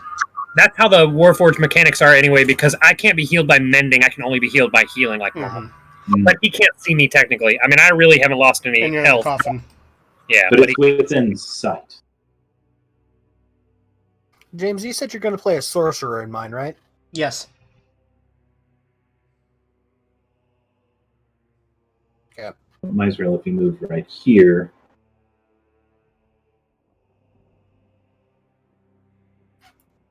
I can't see the. Yep, he's out of sight range of the zombie. The sound of combat is over. Like I hear no motion, and no one's moving around and all that. Mm-hmm. I'm just gonna say, all his friends are dead. How unfortunate. Are dead. Let us be together. And I'm just gonna keep rubbing that fucking doll on my face and holding that gun ready to shoot. I possibly have a more asshole thing that I'm thinking of. I'm laying in his bed. Almost. Tell me what's more asshole. I am laying in his bed, effing his girl. There's the empty tomb that says Maria on it, right? If I brought the lid in, or if I brought the door into this tomb and wrote down the word saved on it.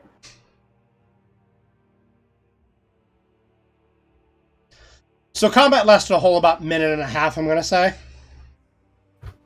So Zaro still has 7 minutes that he's just laying in the coffin. That sounds like a short rest to me, dog. It does. But are we not using the spell scroll then? I mean, I think if we use hit dice, we wouldn't need to. Just burn through all our hit dice and save the mass heal. If we're going to short rest. Do we have anything? You have an Archmage book, right? Yes. And the dead Archmage is carrying a book. Is carrying a book. Does the book that PJ's carrying, What spells does it have in it? Has all the same spells as the regular Archmage book does have. Oh, it does. Mhm. Okay. Unfortunate. I am desperately trying to think of a way of like interacting with the ethereal plane. Fuck it, let's just recover and wait it out. Well, he regenerates is the thing. So we'll be full ready to go.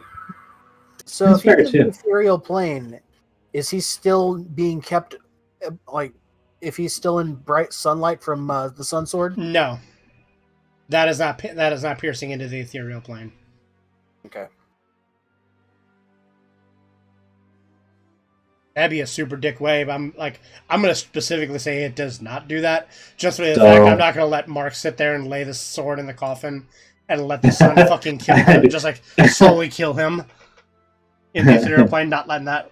You know what? I will actually check. Let me check to see if sunlight can pierce the ethereal plane. So another dick thing we can do. Wall of Force. Nothing can physically pass through the wall. It is immune to all damage. It can't be dispelled by dispel magic. A disintegrate spell destroys the wall instantly. The wall also extends into the ethereal plane, blocking ethereal travel through the wall.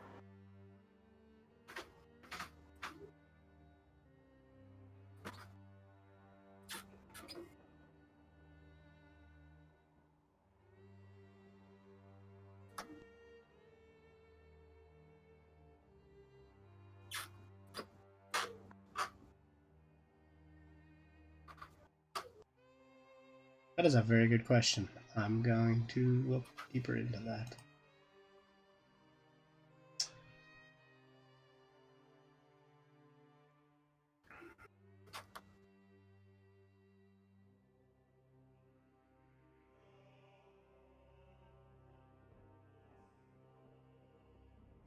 So I have not actually seen a whole lot of negative effects from the Deck of Many Things.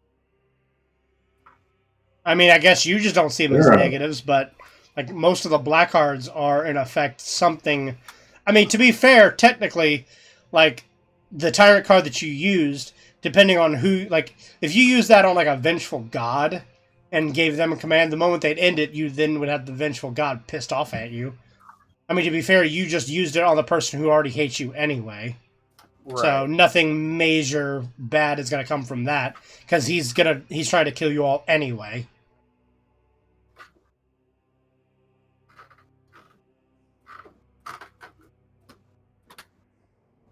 Nothing that I'm seeing says that the sunlight pierces the ethereal plane. Then again, I'm not finding anything that strictly says that it does not. Only thing I found when I looked it up was that the reference towards force magic sometimes affecting it, but that's not condition, so it doesn't even matter. So yeah, unfortunately, I'm going to say that is a negatory on the sun. His sunlight sensitivity fucking him up in the ethereal plane. Okay, so if I'm alive again, I'm gonna go back over here and I'm gonna grab my fucking Wabbajack back. He doesn't have the Wabbajack with him. Oh, you bastard! What He does he wasn't- have on him? He wasn't using it. It was empty. He has his razor wires on him. Razor wires. Yeah, but unless you're proficient in it, the odds of you successfully wielding them is going to be low. So is that all he's got? I'm looking.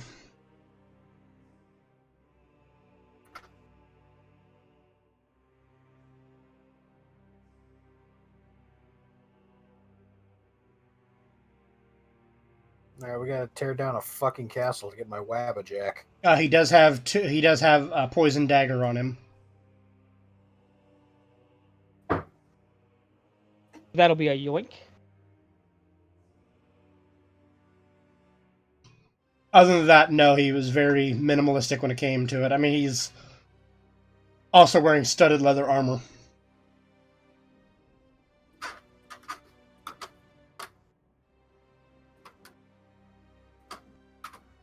Son of a bitch. I just realized this motherfucker had Misty Step. I could have just Misty Stepped it through the fucking gate from you guys. Well, That's a poor decision on my part. But he didn't know about the thing, so what he would have known, he would have thought, "Hey, I could just teleport out of there." Mm-hmm. Right.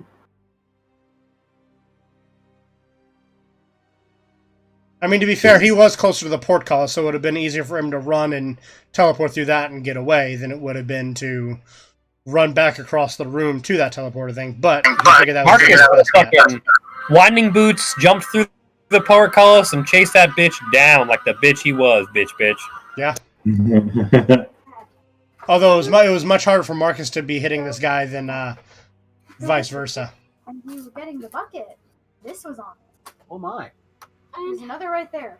that's a lot of slugs.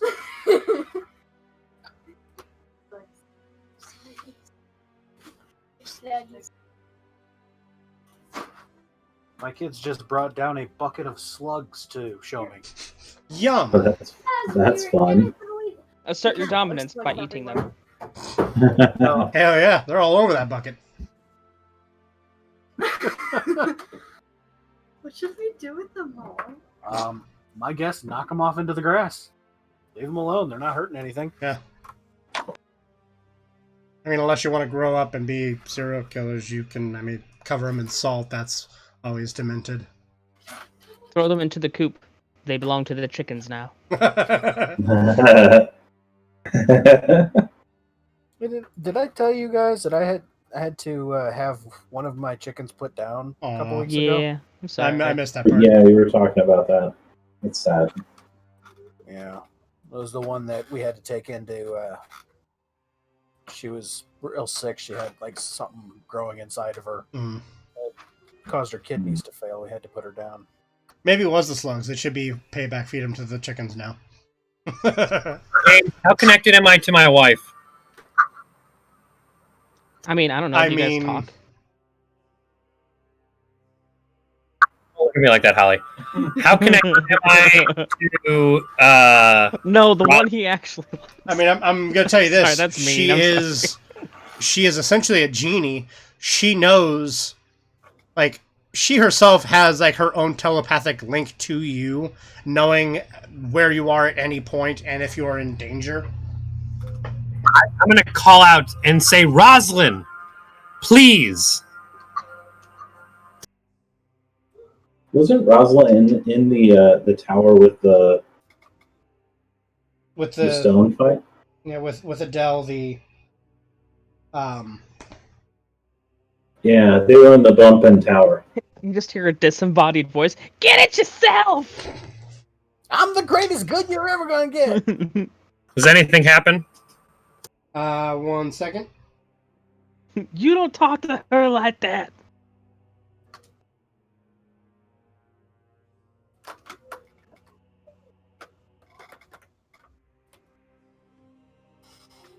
Okay. I'm also going to say she has it once per day. If you call her, she will appear to you because she is essentially a genie. Right, so she comes. Yeah. She's in the room with you. Be so kind.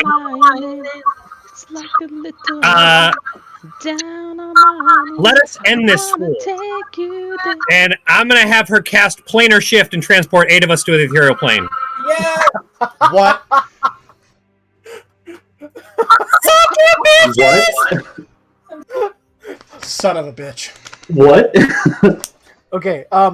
Did we like heal or what? Nope, not yet. Dude, You should have made a fucking decision. Oh my god. I'm not the leader. You're not? No. Oh. It's okay. We can still do this. Oh my god. Oh god. Oh no. All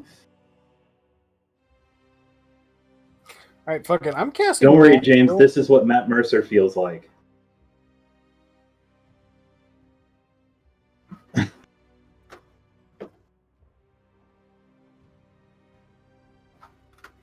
Because she's never used that spell. Nope. Once per day, she can do planar shift. We're gonna be stuck there for a full 24 hours, but who gives a shit?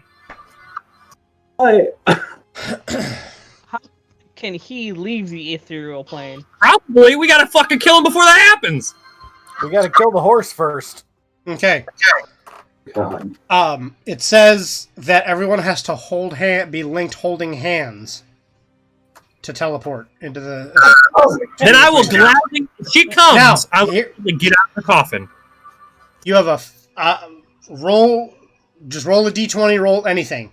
Evens. She will whirlwind whip everyone touching, and cast planar shift and pull everyone there. Or 2, you're gonna have to go around and pull everyone there. Odds. So she does not whirlwind everyone together. Then I will release me. I'm just gonna say that out loud to everyone. You could push open the. Okay, coffin. I thought it was heavy as fuck. Yeah, no, it's I'm just push it open. Holly will come over and close it. And I'm going to look down into the coffin, and I'm going to say, "We'll be together soon." And I'm going to load the wooden Liete doll into the musket of my gun. No, into my gun. Okay. As the thing that's going to fire out. Oh, fuck. And then I'm going to fucking tell everyone, gather to her. And I'm going to go stand by Rosalind. And then kiss him on the cheek. Should I cast the mass heal before we go?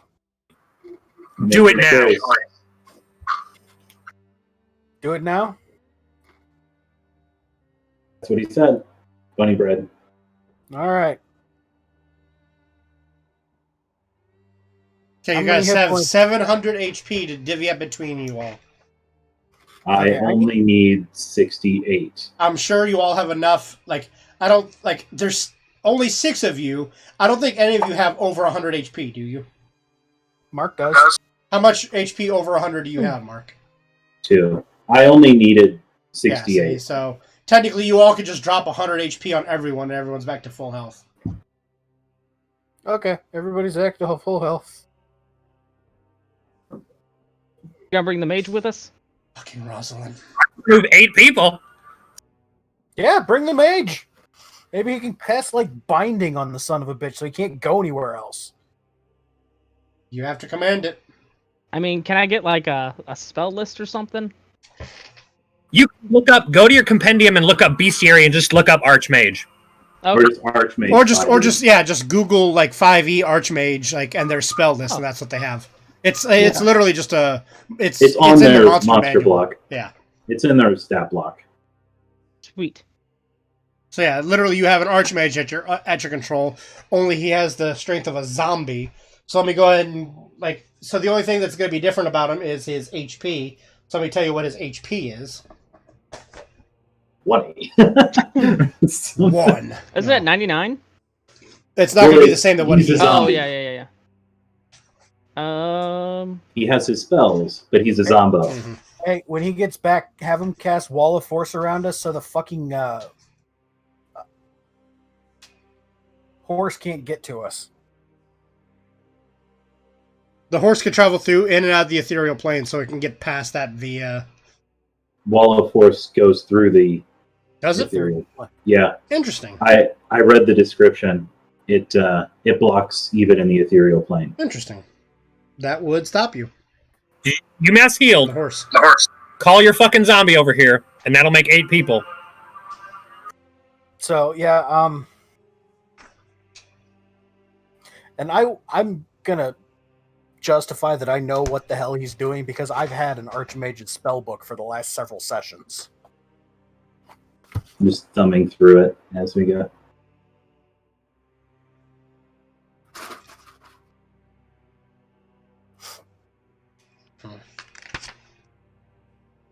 It has 30. The zombie has 33 HP. It's not much. It can take a hit from Zaros. He only needs to cast a spell. That's true. All right, bring that bitch over here. Oh, Andrew, you can't control it, can you? I can't control. You command. I mean, yeah. Oh, yeah. Let me. I mean, physically on the thing. I know what you meant. This is some boss battle shit.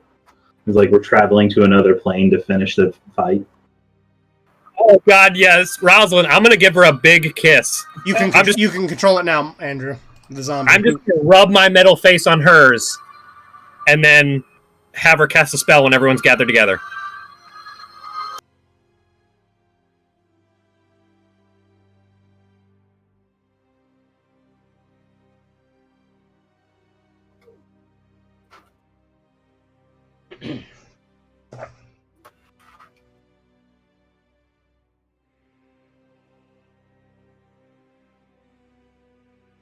Hmm.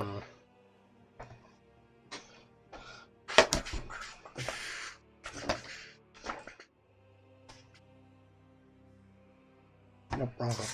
I need the. I moved my monster manual guide. Doo-doo-doo-doo-doo.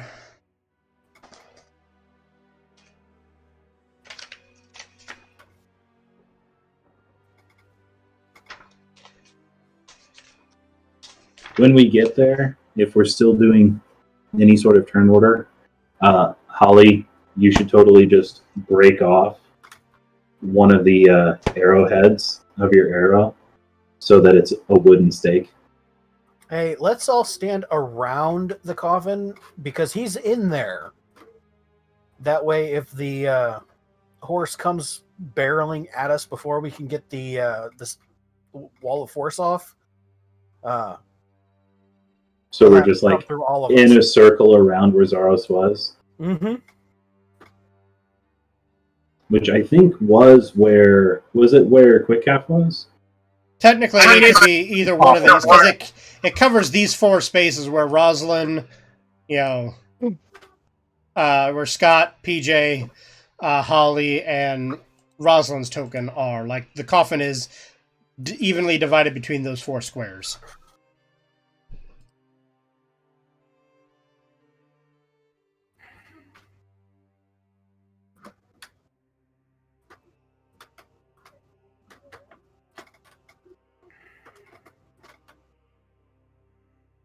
Red Rover, bring Zaros on over.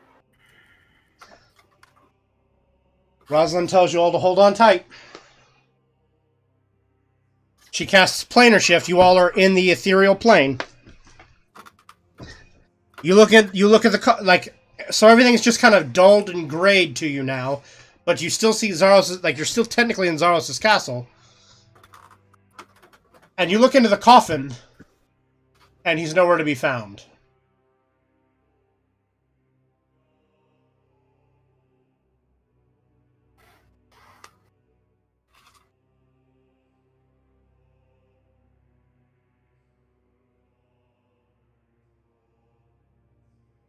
What do you all do? We're I think camping we all out just for did it. 24 hours. Who's to say he himself physically moved? He was just told to lie there. Other things can still move him. But he was told to lie in the coffin for an hour.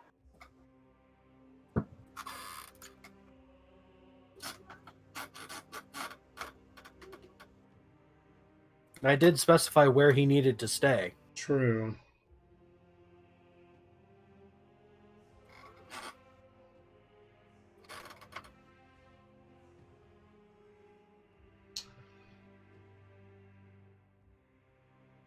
I mean, theoretically, honestly, you weren't specific enough to tell him to stay still, but at the same time, that means he can move. So if he's not in his coffin, he's going to physically try to move himself back to his coffin. Good point.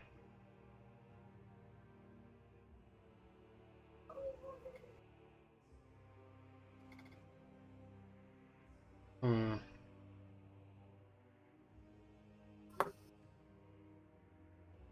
Okay.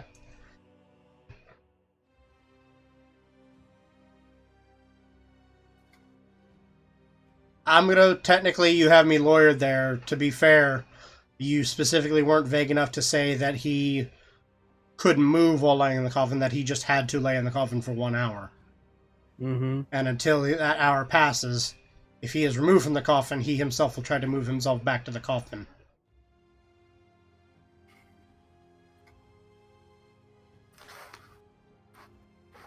Okay. Okay.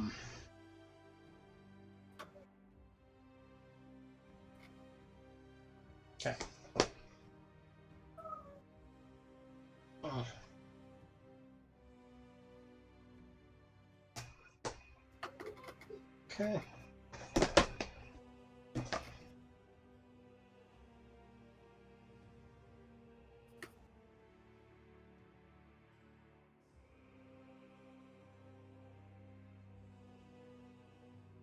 Okay, that's not gonna help me.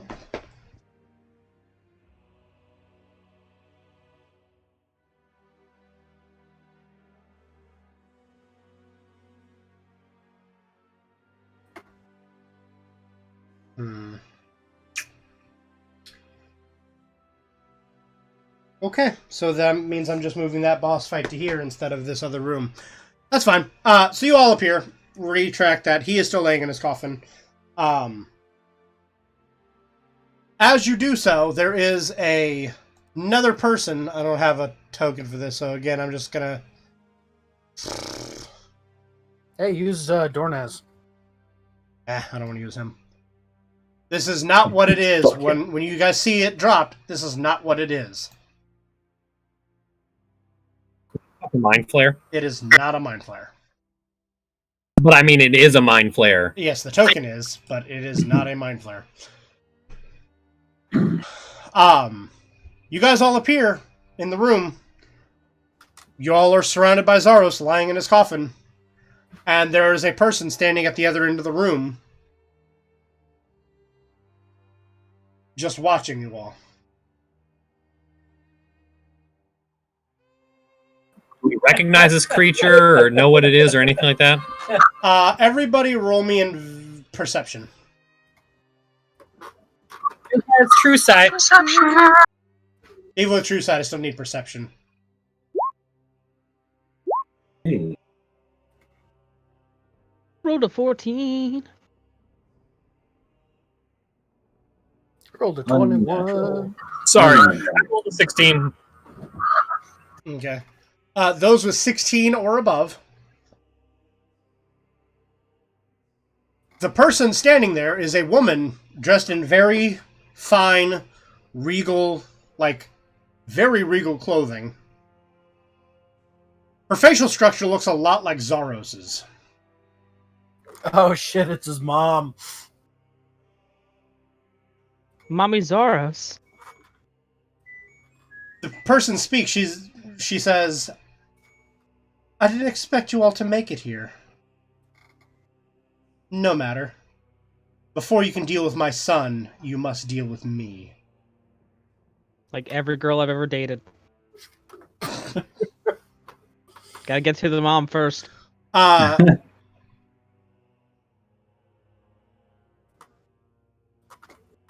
Yeah. So she looks around all of you, and she speaks out. Which of you would like to be the first to die, to not witness the massacre of your friends? Bold of you to assume these people are my friends. Bold of you to keep making that same joke after all this time. Hey, you gotta keep the ones that are good. Break an arrow and stab Zaros.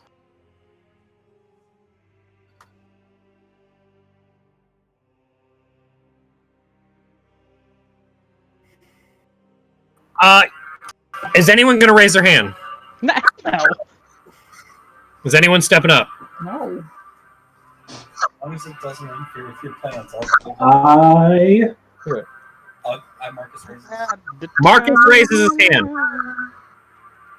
Volowin raises their hand. Okay. So you step forward? I mean, I raised my hand. She asks you. She's like, then step forward. He steps forward. Okay. Before anything happens, I'm going to whisper to Rosalind, and I'm going to tell her to polymorph him into a... Hold on. A young bronze dragon. Very good. I need Rosalind and her to roll an initiative check.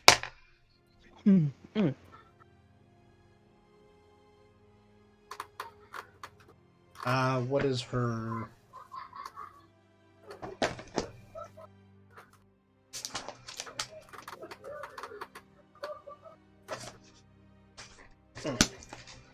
I forgot I have that listed over here.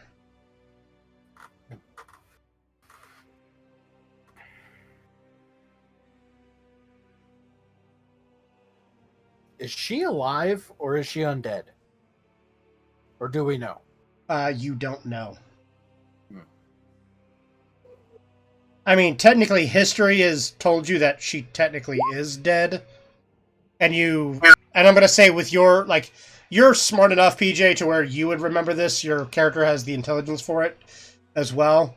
You remember that Zaros, summoned that Dracolich and said that, essentially the Dracolich was his mother. So technically, this is the Dracolich in human form standing in front of you. So the spectral guy, the skull dude that I talked to, said that Zaros has her phylactery. Yes.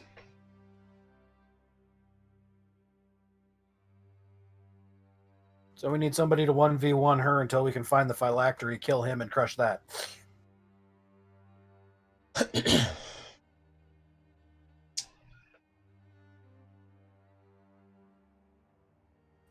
I'm making you look at the book a lot.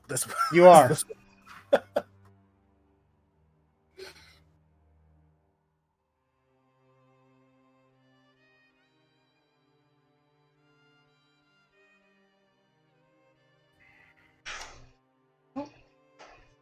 Maybe I have to check the actual Dracolich page, because I gave her her own little stat block and made some small adjustments here and there to what she can do.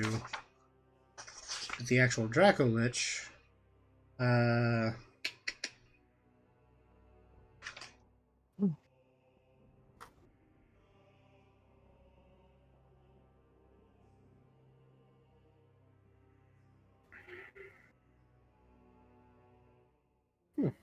That's interesting.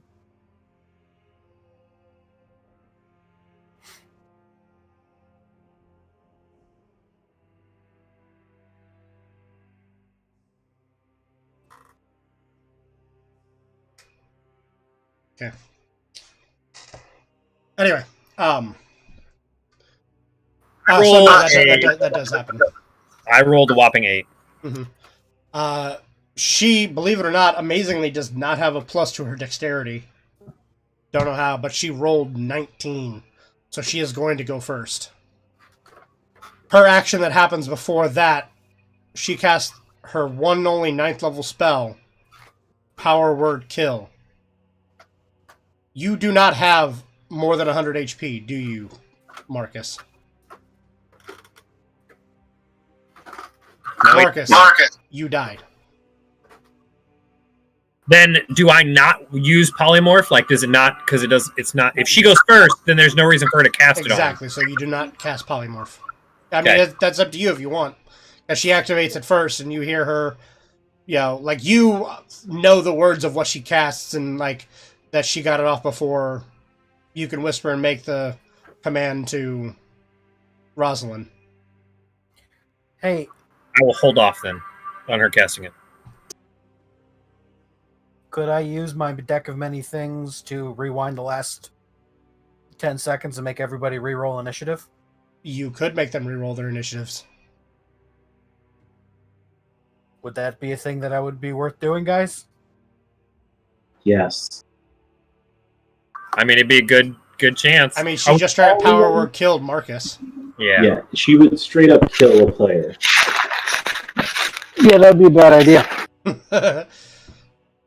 Either that, or if you rewound it long enough, and then tell me and Valoin to switch. I mean, I gave him a chance, and he's the one who manned up, so You I did. gave him a chance. And so I was like, all right, whoever goes, I'm turning in whatever they can. So just to clarify, her true polymorph works, but the way polymorph works is you can only change something to your challenge rating, so like your level. Now, it goes by their level that she is turning, not her level, correct? Or does it go by her level?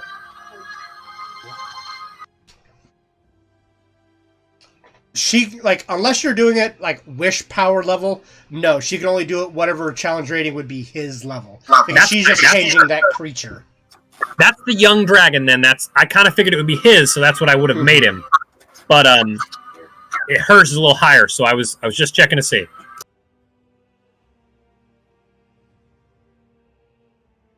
Is PJ rewinding time? I don't know. He stepped away. He's gonna fucking listen to suspense. PJ, why did you step away?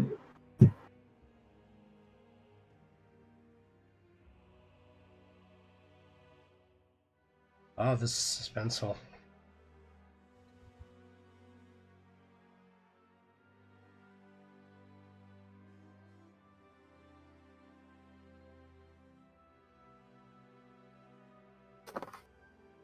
Sorry, I had to go. No problem. Give goodnight kisses and everything.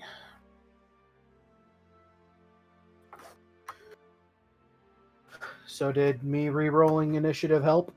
We didn't know Oh, you did it. actually did or not. So then they need Scott, you and I need to re-roll initiatives. And you know what? Just because of how fucking intense this is, there's my roll. This is just the two of them rolling, right? Yes. Yeah. It's there. Well, time reset 10 seconds. Rewound time. They redo their initiatives. She still goes first and casts Power Word Kill. Marcus, you die. So you're Is it dead or 0 HP? I think it just drops him to 0 HP, but I will double check. It's killed. Die instantly. If the creature you choose has 100 hit points or fewer, it dies. Otherwise, the spell has no effect. I feel like I just quick saved and then noticed a grenade. Yeah, that's kind of what happened.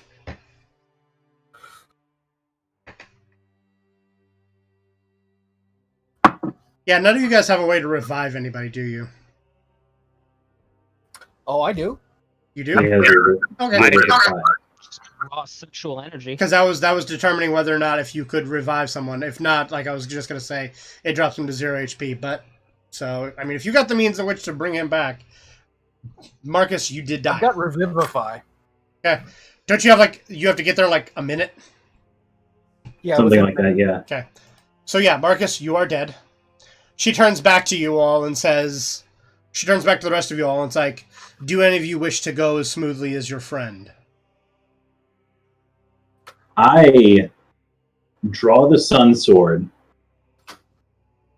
and I stab Zaros in the chest. Oh my god. I'll fucking shoot him if we have time to act on this. Okay. With the Liete ball. Mark is the first one to speak up. If anybody's going to do an action right here, everybody go ahead and roll a new initiative, and then this will determine we're going into essentially into combat. Okay. So should I do my attack and then roll initiative? So yes, you determining the initiative. Okay, so essentially, Scott and Mark, you're the only two who said to do anything. So if, okay, Mark, your initiative is lower than Scott's. So Scott, you'll get to take an action too as a part of the surprise round.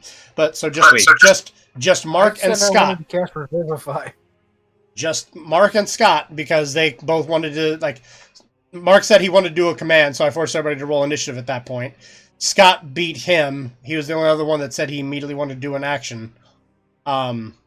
So Scott will act before Mark.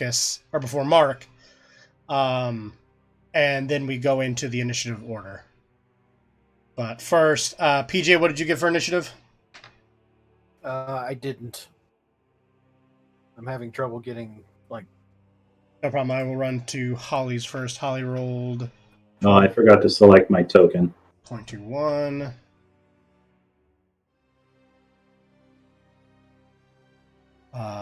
Mark, you rolled a 3.1213. Marcus, you're gonna have a 0 for your initiative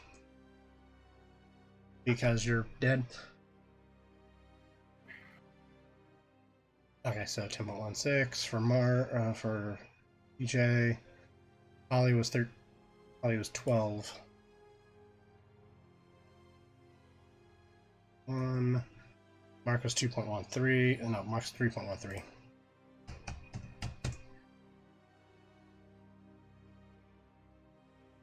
Scott rolled 9.18. When he went down, I want to whisper to Rosalind, like when he got killed, I'm going to tell her what I want her to turn him into if he gets up. I want him to be the one that she polymorphs if he gets up.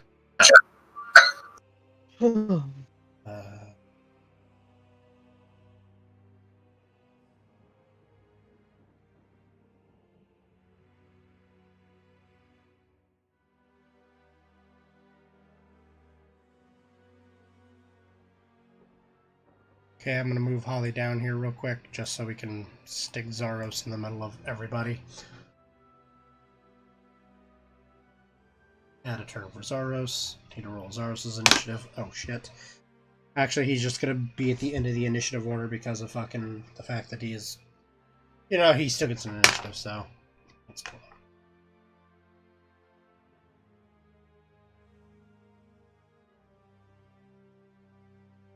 Okay. So, Scott, you go first before anything else happens. So we're all staring there facing down the mom.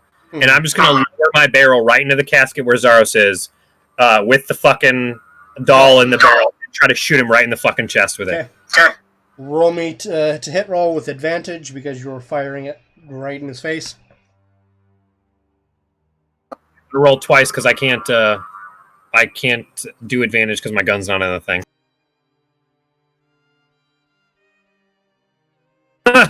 I get a +8 to it, but still that puts it the highest one at a fucking 15. I mean, he is a down guy. I don't know what still qualifies. He still has his AC. If he loses dexterity to his AC? He would. I think. Does that put it under? Ooh. Do they? You know, I'm just gonna say that they would, because that makes fucking sense. He's laying in a coffin, so he obviously is not gonna be dexterous. He's kind of contained.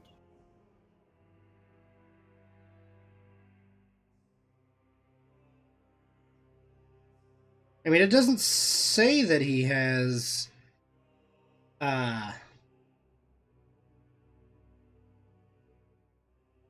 Yeah, just being prone, it doesn't say that he loses his dexterity for that. Okay, well, I will go ahead and... I'm just going to say that for this instance, it is going to affect his AC. So I'll just go subtract his dexterity from whatever his AC total is.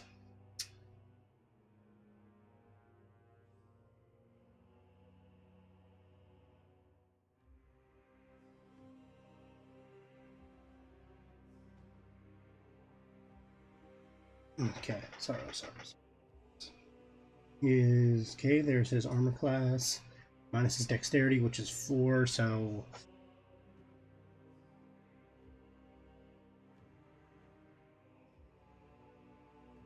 And you have a plus what? 15 is my total roll. Lots of quiet time. Defense wins. His AC is 19, minus 4 for his dexterity, puts him at 15. I'm going to say because of the doll in there, it just kind of like... I mean, if anything, it does like emotional damage to him because the doll bounces off his face, but with not enough force, the doll being, you know, forced in the end of the barrel lowered the impact of the power of the shot. So essentially the doll is just fired into his face and just slaps him across the face. He'll take 1 point of damage from that, just in general. I'll take it.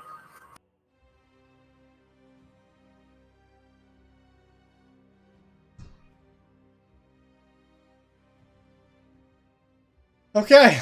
Mark, it is your turn. All right. And would my extra attack also go with this? Yes, because technically this was a surprise round. You and Scott This got is it. an attack roll. Cool.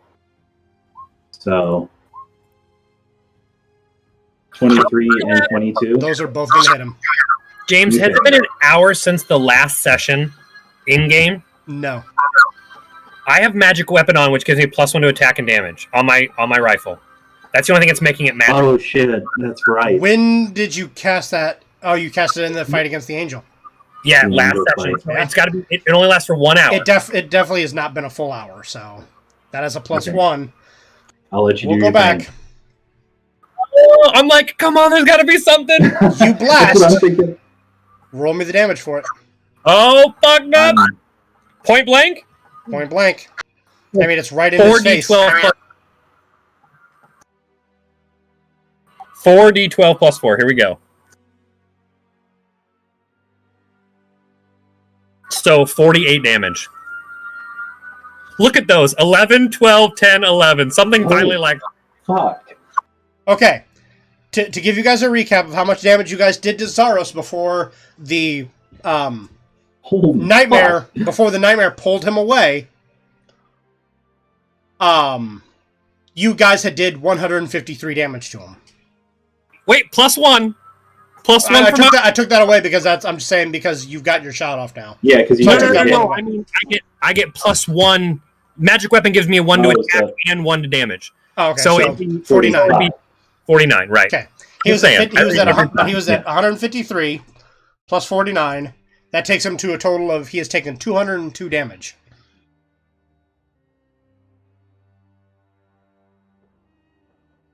That's a lot. Scott, give me a medicine check. Okay.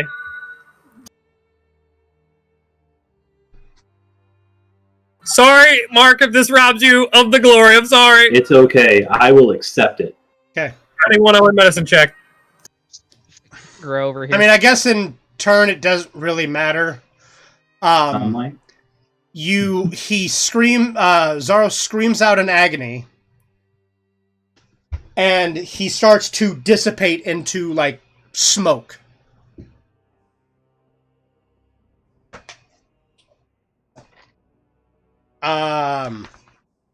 Cast Wall of Force around his coffin so he.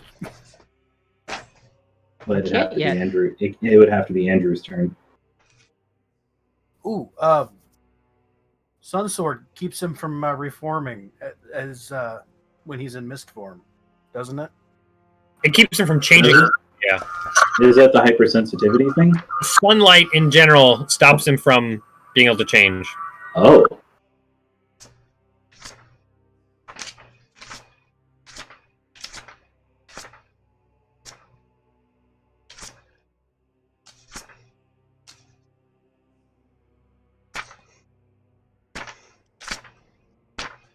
The book will be so much easier to read through this to try and figure something out than try to find it in my thing. Windstride is reduced to 0 HP. Okay. Strahd can't hide his surprise as death takes him into the black abyss. Oh wait, no, he hasn't been finished off. Never mind. No, he turns into mist and retreats back to his physical. So his body starts to dissipate and go back to the material plane. Sunlight, right? Does the sunlight do? The sunlight does not affect him because, technically Zaros is now dead. His body has to return to the physical coffin. Like, the material plane coffin isn't there. His body's returning to the physical plane from which it came to have to restore itself. That's what happens when Zaros dies. He has to return to his coffin. He can only be killed inside his coffin in the material plane where he is. His body has to return to the material plane to be able to be destroyed. So, Andrew, you're the only thing right now that has the ability, aside from Scott. Technically, Scott can wish and hold his form in this realm. Otherwise, it'll be like you and me need to do a opposing initiative rolls for your zombie to see if your zombie can wall of force and keep him held here. Would it be my initiative, or Yes, is it the zombie? it is your initiative because you're Okay. giving the command to the zombie. So the 22 I rolled earlier, so I'm gonna have to roll a new one. Yes, roll. This is just for this one specifically. Okay. 24. Okay. And then let me roll Zaros's.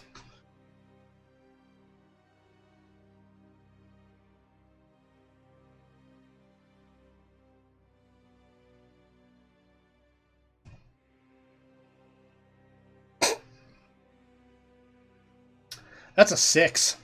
My base my plus would have beaten that. Shit. So you were able to cast Wall of Force and like essentially contain Zaros's essence and like, you know, misty form in this plane.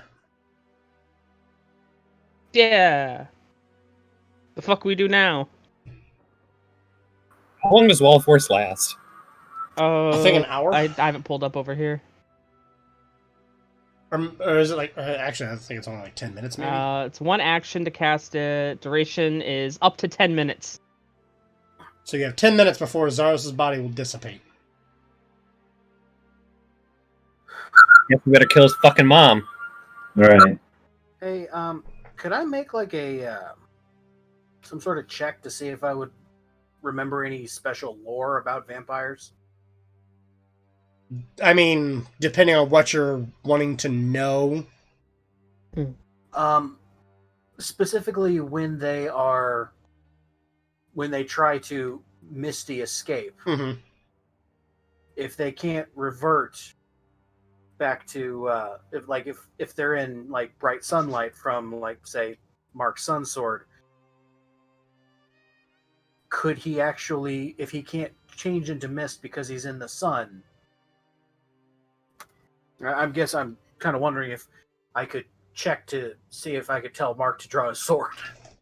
I mean, Mark already has his sword drawn. Yeah, my sword's drawn.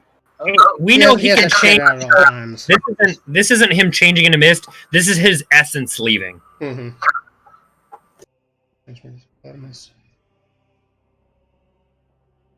Hold on.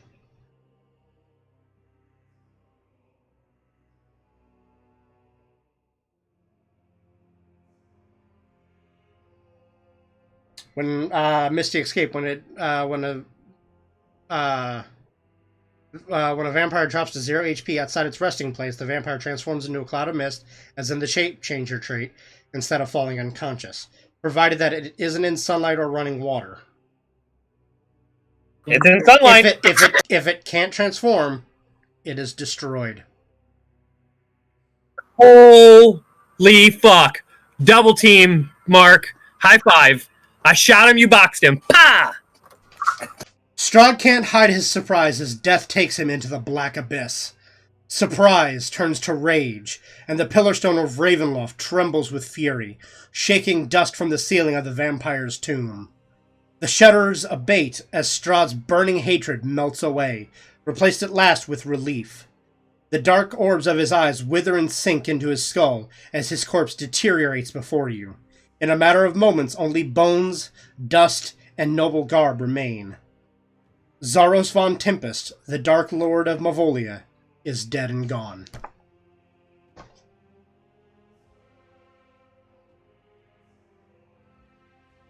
So Oh, shit. Mark gonna do? Oh, she's probably pissed right now. Andrew missed it, but on a super technicality, Zaros is dead. Oh, nice. The sunlight means he can't go back into mist form, which means he is dead. Cool, so just Kagura then. Just have to kill mommy dearest.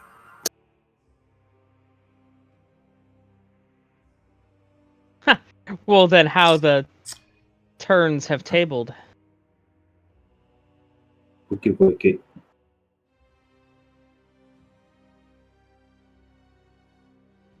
How am I going to play this out?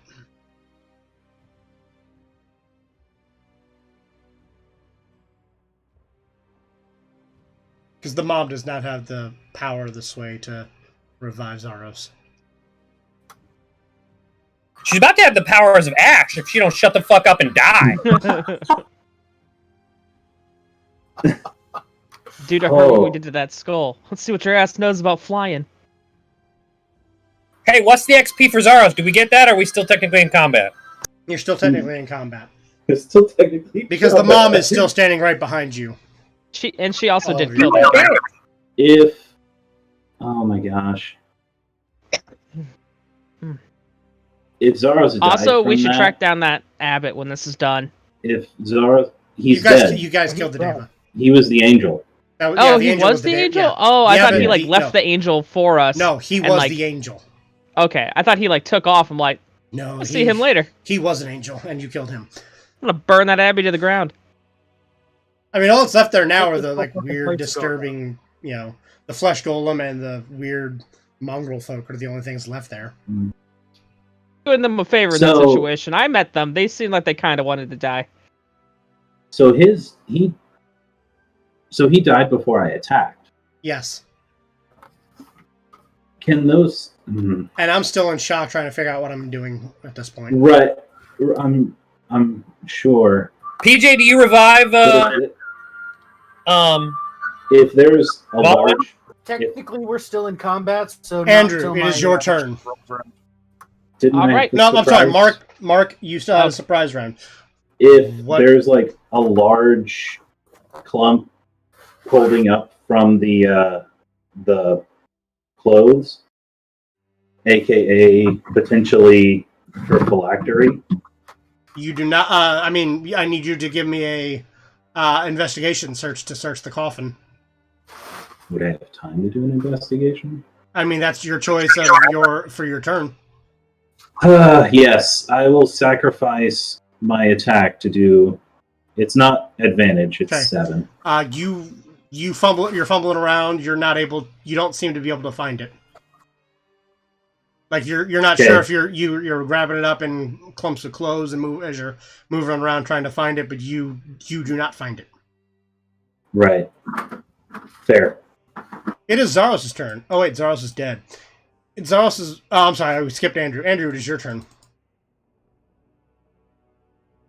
So I didn't wind up having to have the mage cast Wall of Force, right? Nope. All right. So let's see what else is on the menu. Fucked on his spells, doesn't he? Ooh. It has cast Lightning Bolt once.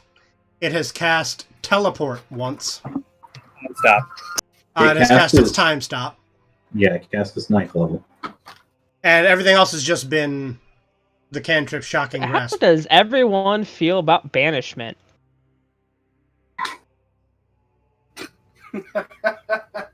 You know, I'm not against that. I don't hate that idea. I mean, it only lasts a minute, but it does send them to another plane of existence. But it potentially gives us time to maybe find the phylactery. Yeah. I'm gonna try to cash banishment. That's a charisma saving throw.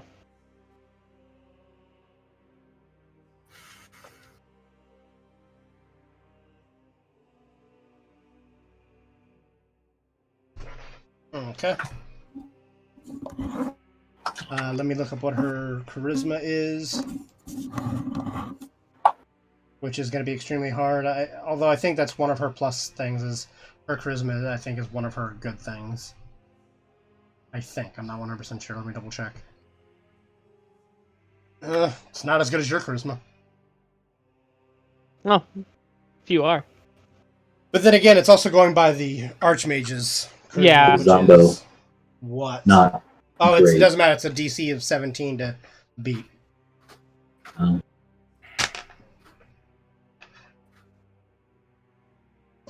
So what plane of existence are you wanting to banish her to? That's a good question. Can you do just like a normal demi-plane or something? Just like a... He has to decide what plane of Oh, you have existence to she goes choose. to. Yes. Oh, okay. And It's like if the target is native to the plane of existence you're It on, just- you banish the target to a harmless demi-plane. mhm. Plane of fire or something. That's what I was thinking. Well, it says harmless. Well, it says if she's native. to the- She is native to our plane. Right. She goes to the demi-plane. That's if they banish him back to the regular plane. God, what's the one where all the Celestials live? I think the point of the spell is to banish someone back where they came from. So if you take someone who's native to here and banish them, they just go to some shit box that's random. So if she's a Dracolich, would that be like negative energy plane? I mean, I think she's still native to here because she doesn't come there. So yeah, essentially she will just go to a harmless demiplane. Yeah, so she's incapacitated for the duration of it. And that will last for 1 minute. Right. But she'll reappear right where she was. Yeah. Well, she's gone for a minute. Phylactery. Look, find, can't find. And I'm like shuffling through. Is anybody going to give him assistance? Yeah, I'll assist him. Okay. You're probably better, so I'll give you assistance. You do not find the phylactery in the coffin. I think they're searching Zaros' belongings, right? What Zaros had on him, yes, and you do not find it in the coffin. Oh.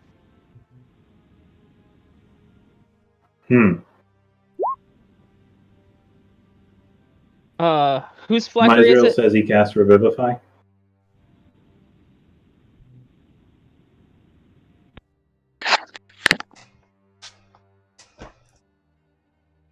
You could wish for it. Oh, fuck. You could wish for the phylactery. I was really saving my last wish to set the genie free, okay? That's how it lasts. That's fair. I I'm not opposed to it. I just want to make sure we exhaust all other options first. She doesn't need to be free. She wants to be. Yeah, she wants to be with you. And she's a genie. I never planned on using this last wish ever, really. But, I mean, it's not like all I have to do is wait a year and I get 3 more. Mm-hmm. After you cast that last one.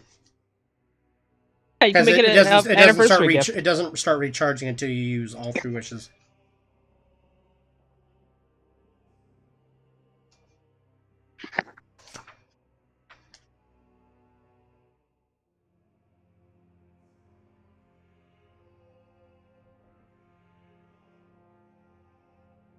I want to know that he is okay, that Volwyn is okay before anything else happens.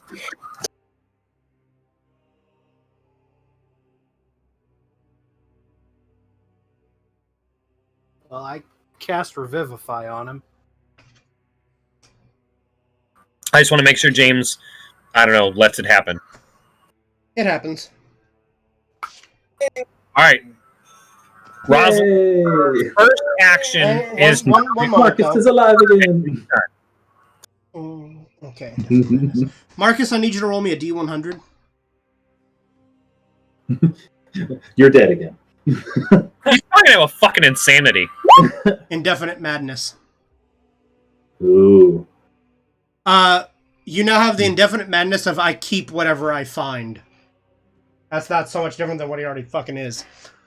So, klepto. Yeah, so your dude is a klepto. You are not... He just doesn't give anything up and will hoard everything he has. Yeah. You keep what you kill, Volwyn. You're not up to willing to trade with anyone. What you get is yours and yours alone. Anyway, so you guys have about 50 seconds before she comes back. I'm gonna go to Rosalind and I'm just gonna say thank you for all you have done. I must make last wish. End this for good. I'm sorry, what are you doing?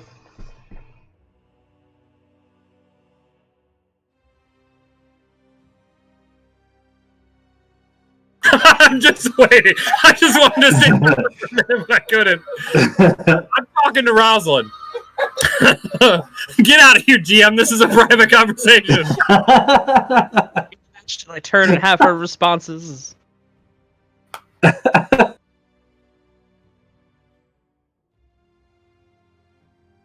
Are you really casting magic, or are you enacting your last wish?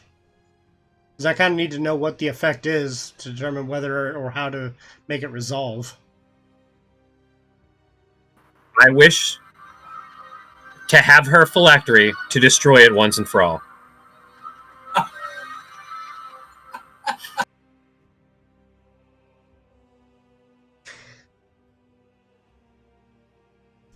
This is why you don't give Claire's. This is why you don't give Claire's wishes.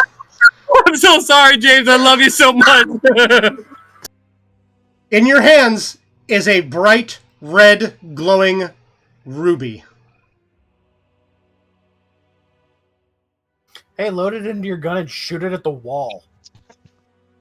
The Queen Sonia looks at you and she says, "You've already killed my son. Do what you must." Go for it. I'm gonna load it into the fucking gun. You roll it into the gun. She just stands there. I'm gonna point it down where Zaros' body was. Back into the And coffin. I'm gonna say, rest with him. And I'm gonna fucking fire it in. You fire it in. Not only does the shrapnel from the gun itself shatter and just destroy this ruby, but the impact also crushes it more. The pillars of Ravenloft tremble even harder once again. And you turn back to Queen Sonia and you see her body from the starting at her feet just starts like almost like if a mystical wind is blowing, and she's just slowly dissipating particles from the feet all the way up to her head, and she's gone in a matter of about 5 seconds. Yeah. Where she's just blown away as particles and is gone. I So look good. I look to where she went and I just say, I hope you can now find true peace. And then I look at that and go, we're still stuck here for a day. Rest. Long rest. I'll look toward Israel. An abode. I pull out my key.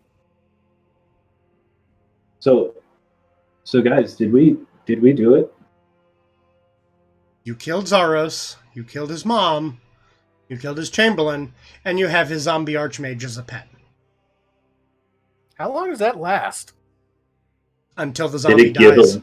I was about to say, did it give a limit? There is no, it's until it dies. What I believe about zombies, they don't die very quickly. Or easily. Oh, I mean, well, they die easily, because, Hey, wait a minute. Before we rest, just to be a shithead, how much XP do we get from the two of them? Just to be a shithead. Infinite. I'm really close to leveling. It considers everyone having a long rest, right? I'm fairly close to leveling too.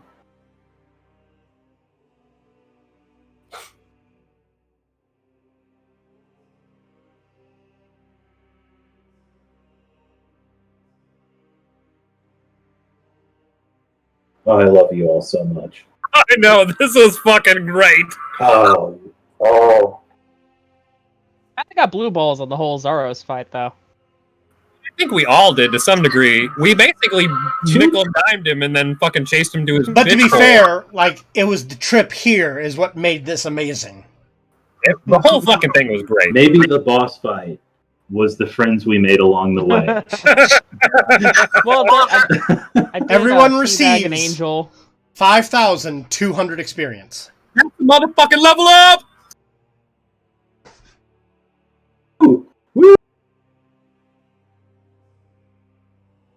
Now, does Rosalind consider to level up with me? Yes. She doesn't have to level. Yes. Boom. Planar shift. We're back, bitches. I gather everyone around. I'm going to embrace everyone. Yes. I'm probably crying. Rosalind's on one side and I'm on the other, and between the two of us, we're just hugging everyone. So just as a note, and she casts plane shift. Just as a note, absolutely no bitching from any of us if the party bullshits a fight. None of us are ever allowed to complain if the party finds a loophole in their final boss fight. Absolutely. I will sign that. I will sign that too. Hey, I'm not taking another class in cleric. I'm taking a class in wizard. Fuck yeah. Fuck yeah, you are. Get that archmage Finally read that book. book. Finally get that fucking staff of power. Oh yeah, you can use that. I mean, a few drinks and a couple polite suggestions would have gotten you the Staff of Power. I want my staff of power. It's bigger and does stuff. We're leveled up. How full dare healed, you we have all our assume that your spells Staff back, of Power would be bigger than and we're in the motherfucking regular material plane with this motherfucking casket all motherfucked up. James, we love you. Absolutely. So drunk. I'm still fucking drunk. Where's the credits? Actually, technically, mass heal cures all diseases, so I think it would cure the thing too. Oh, there. That's a good spell. That's, I'm going to say, because that's a 9th level spell, I'm going to say yes, that would outdo the magical poison of beer. Because, now, if you took all 3 drinks, no. Like, that is, like, you are drunk until you, specifically until you rest. Because you decided to take all the bonuses and the craziness from it. You would have needed, like, you would need the rest to hide, to, like, break that off.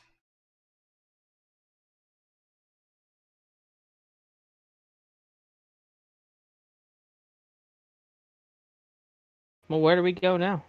As you guys, for whatever reason, once you all exit and come back to the material plane and looking around, let me go ahead and delete Zaros's thing and delete the mom. Guys, level 9 gives us the next proficiency bonus, so we're at 4. Damn it. I keep clicking the wrong damn thing. I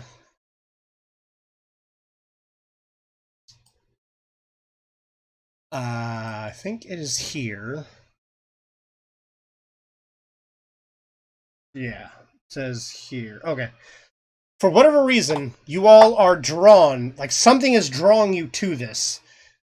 You can't explain it. And no, none of you get a save. But for some reason, once you all get back, you're all kind of silent with one another. You just feel this calling and this need to be... Let me drop you all here.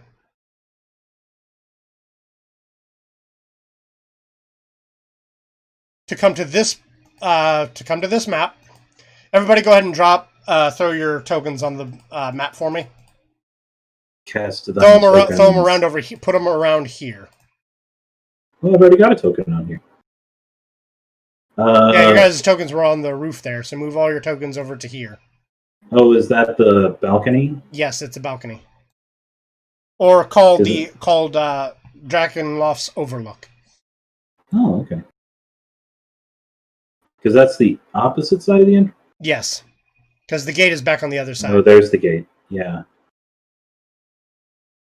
Because this was where we were originally supposed to fight, right? Yes. Our original prophecy thing? Yes. The original prophecy told you to come to the Overlook, this balcony here. This is where Zaros would have been.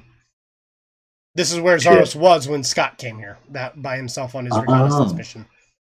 Gotcha. Okay. And is that everyone's character up here? Everyone except Rosalind, because it doesn't matter if her token's up here right now or not. Right. Okay, yeah. So it's just the 6 of you. Because that's the only party members, because that's all that really matters during this point. Thick clouds fill the sky. Through the chilly morning mists, the land of Mavolia is visible far below. There is peacefulness here.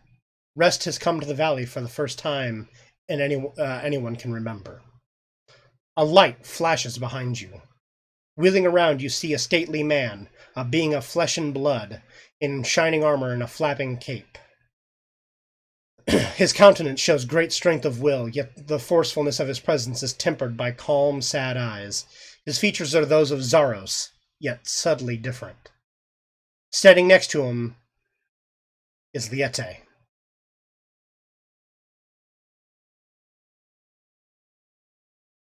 I'll bow to them. I will also. I will genuflect and like put my hand across my chest and with the symbol of Ravenkind. Okay, that was. Thought that would get a better reaction. Both Yeah. I'll hold that. both Liete and Elazul look upon you, and Liete is the one who speaks.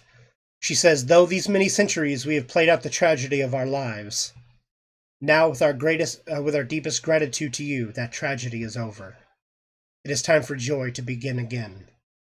Shimmering light surrounds them. Hand in hand, they walk east towards the edge of the overlook. Their feet do not touch the ground as they tread a path beyond this mortal world. Their invisible road takes them beyond the eastern precipice, their glow illuminating and thinning the clouds above Mavolia. Clouds suddenly break open, leaving shafts of glorious sunlight flood through. In the valley below, the strange fog dissolves. Mavolia is free once more. I I would cry.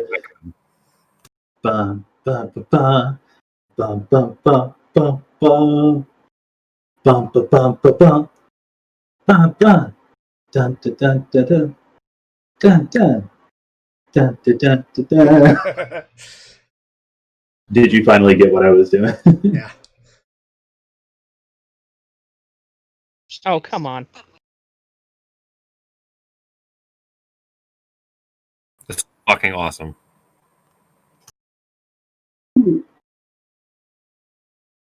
Everyone roll me a dexterity save.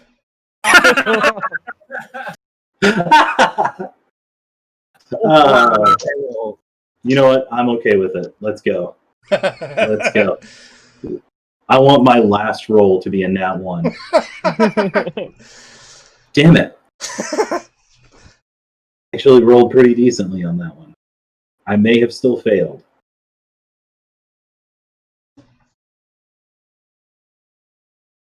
But I'll fail in style. Jesus. Okay. Fuck. Alright. Everybody saves. You only needed a 10 to save from this. A bolt of lightning strikes the ground behind you all. You all hear the voice of Zaros in your minds. He says to you all, "Do you all really think I would let you leave my realm that easily? You may have defeated You may have defeated me. But I am bound to a higher power. I pray to my god of darkness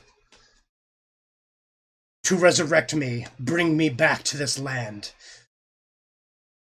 Wait, you can do that? "I call upon you, Lucadia. Return me to my domain." All out of wishes, guys. In smoke, floating in the air above you, I think we roughly here, smoke starts to billow and swirl towards that location. And as the smoke dissipates, a physical form of Zaros is lowering himself to the ground. Son of a bitch. Well, it looks like it's time for round goddamn 2. Long rested, bitches. Level 9.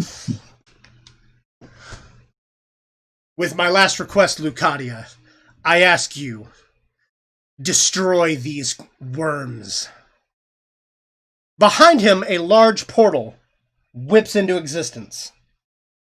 I need everybody. I know you all had a feast that made you all immune to fear. I need you all to roll me a wisdom saving throw, because I believe that's for fear. 23. Come on, boys. Last roll, nat 1. Damn it. 24. If it's something this big, I probably still failed. Okay. That's a nat 23. I guess it's a 20. I'm going to flash a Genius Holly, which puts her at 13. Mine's an unnatural 20 because of the aura. Okay. Andrew, you said you had a nat 20? Probably still a fail. Okay. I'm okay with that. I need you to roll again. Ooh. One. Like 17. Okay. And what did you roll, PJ? I got a 24. Was that a crit? No, I've got a plus Okay. 8, so it was a 16. I had you re-roll against the person because he essentially exuded his force of will again upon you to really force you down with this. You all sense an extremely evil presence coming through. This is an evil that, even being in this land, you all have never felt before.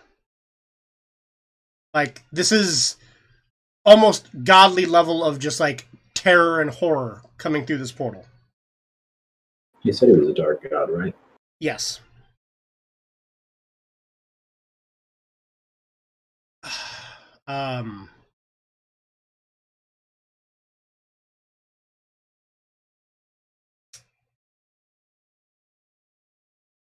A man steps through the portal. Long black long coat with dark red trim all about. PJ, I believe you're the only one who might be able to recognize who this man is. Solely because you spent so much time back in the town of Vignalia in the library there. I did spend a lot of Sad time. Bugok. Bugok. So roll me a history or whatever your best intelligence skill is. All right, hold on 1 second.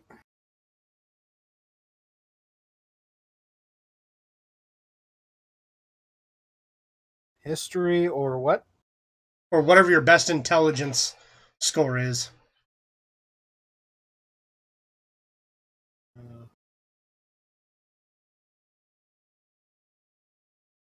That would be medicine. 23. Okay. From your studies, you recognize the name Lucadia. You know Lucadia was one of the most powerful demons in the world of Abyssia.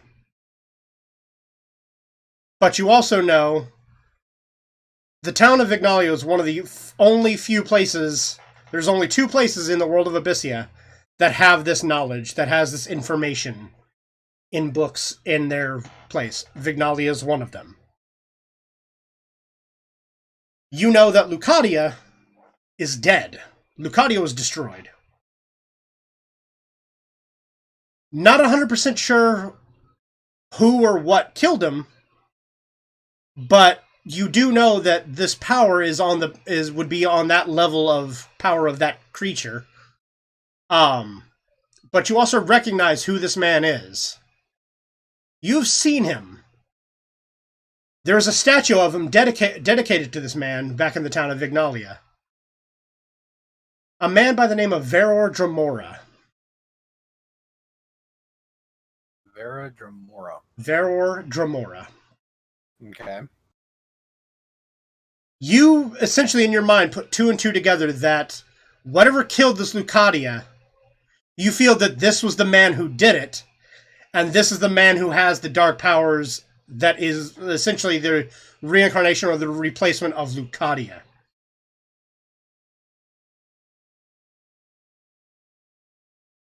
Okay. The man steps through. Everyone is just in pure awe and just shaking in terror from the aura this man exudes.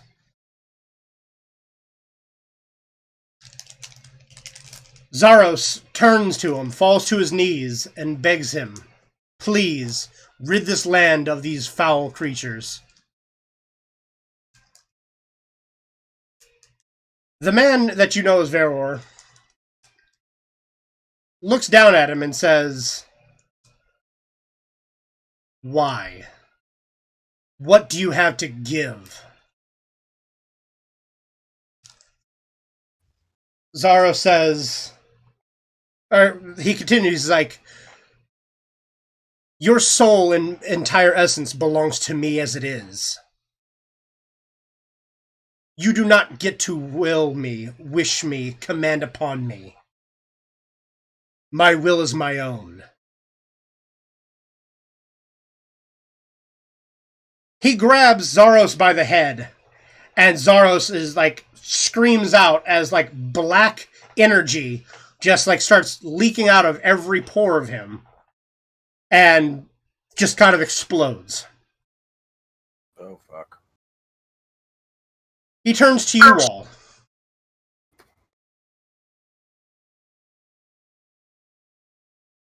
Why are you all here? I'm going to look to Mark. I'll shakily step in front of the group, and I'll say, we came to end the darkness in this realm. We thought him defeated, but it seems you were no more of a fan of him than we. Would you enjoy insects summoning you to places?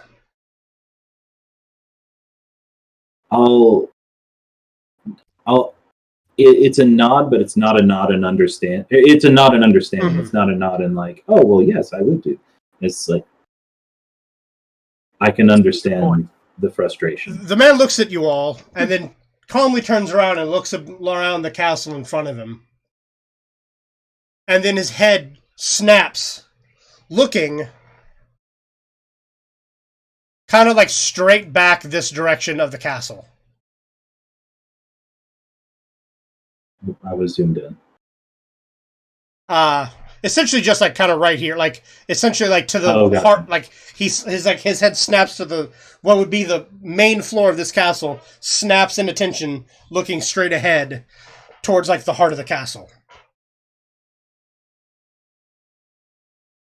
And he turns back to you all, and very much like what I'm doing, I'm also kind of doing physical, things for him.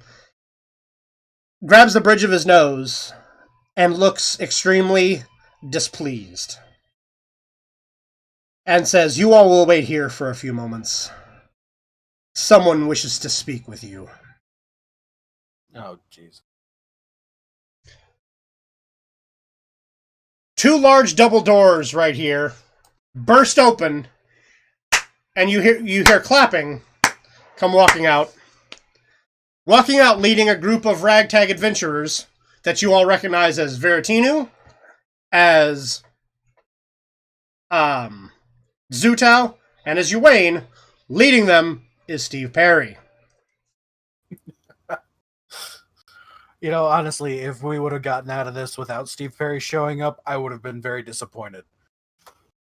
He just claps until he gets all the way up to you guys, near you, and he stops at Veror. He's like, "You old son of a bitch, what are you doing here?" He's like, Veror, very displeased, like, "You can guess why I'm here." He's like, "Yeah, I know, Zaros is, that's his bad. Listen, glad you're here, buddy. Aside from Yuane, you're the only one that can free this place. Lucadia years ago gave this dude power. Nearly 500 years ago, this place has been in exile from Abyssia. I think our friends back there," Steve Perry motions to you all around Veror, who has his back to you all now. It's like, "I'm pretty sure they're all ready to get home. So, like I said, I can leave with Yuane here whenever I want, buddy, but it'd be great if you would let this place go. Hey, it'll make the creator happy. You know that. That'll definitely lower your sentence to, okay, hold on, let's see. You're stuck in the Bale Empire ruins for eternity. I think the creator will lower your sentence to still eternity. You're still going to be stuck there. But it'll make him happy." Eternity -2. Yeah. It's like you're already spending like 4 eternities stuck there, so, he'll take one away. Looking very displeased, this man, just being in Steve Perry's presence, any shock and, like, terror aura that this guy was giving off no longer affects you all. You all know that this guy definitely has some strong powers to sway that could tear you all asunder without issue. But with Steve Perry here, that's not going to happen. So, Steve Perry turns to you all and is like, from the deepest part of my heart, and on behalf of my wife, Ewaine, I thank you for this. I'll give a bow. Yeah, I'll bend over in a bow. Like even like this is very uncharacteristic for Steve Perry. He is very, his goofy demeanor has changed to a very serious, somber tone. I know the pains and struggles you all went through being through here, but there was really nothing I could do.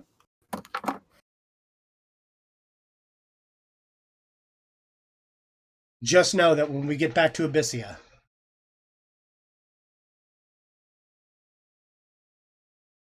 you all will be vastly rewarded.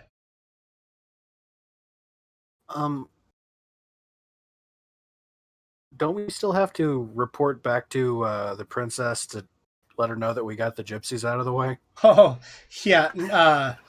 Didn't we? Technically, yes, you did. You got your reward from that. Everybody got stuff out of your We bin. got useless magic items. Yep. Way back in the beginning.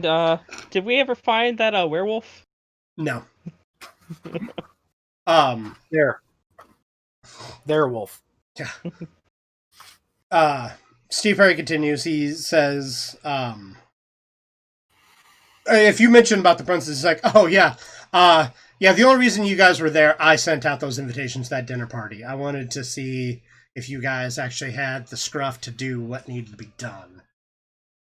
So, you passed the test. Werewolf.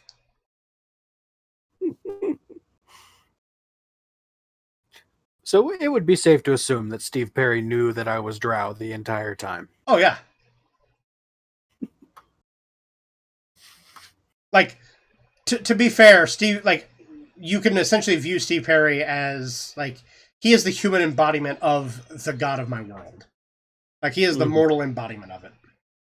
So like an avatar. Yeah.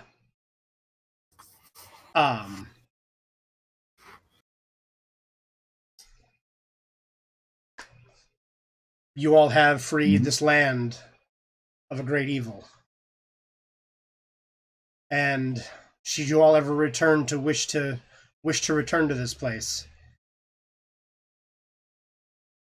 it will be simple.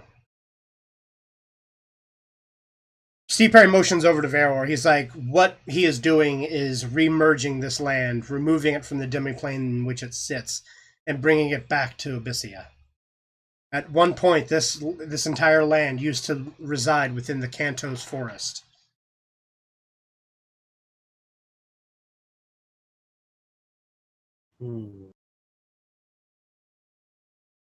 It will take roughly 24 hours for the merger to fully finish.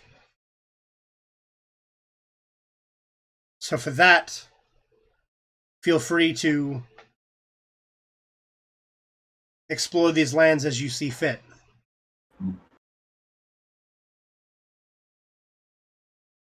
Before we do anything else, we noticed the mother of Zaros during our final confrontation. Should we expect the worst of what would happen to Volgan? I'm sorry, repeat that one more time. So basically what I'm asking is, did Volgan die? Because Queen Sonia was there. Steve Perry says, yes, unfortunately Volgan was defeated. But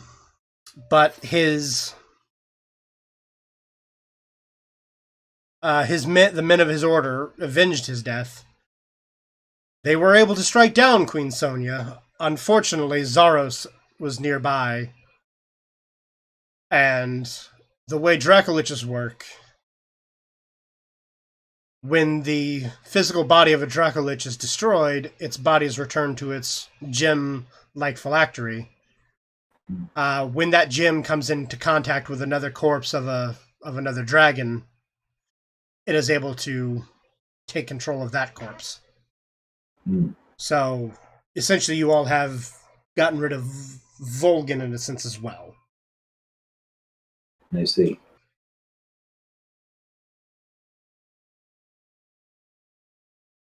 I mean, his remains will return to where he was absorbed. But the last of his men alive is the one that's following you all. And he nods over towards Adele. To who? To the Revenant, buddy. The Revenant following the genie. Yeah. He is the last of the Order of the Silver Dragon.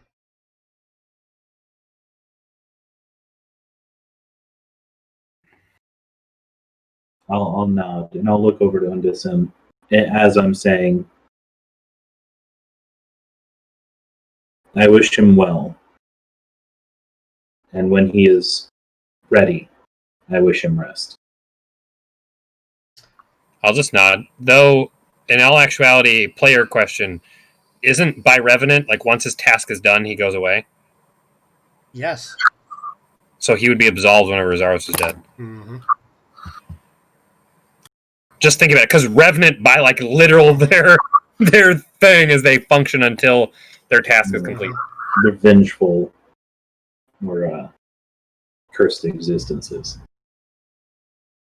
We watch him shadow away too. His feet dissipate and he shimmers away. He shimmies away.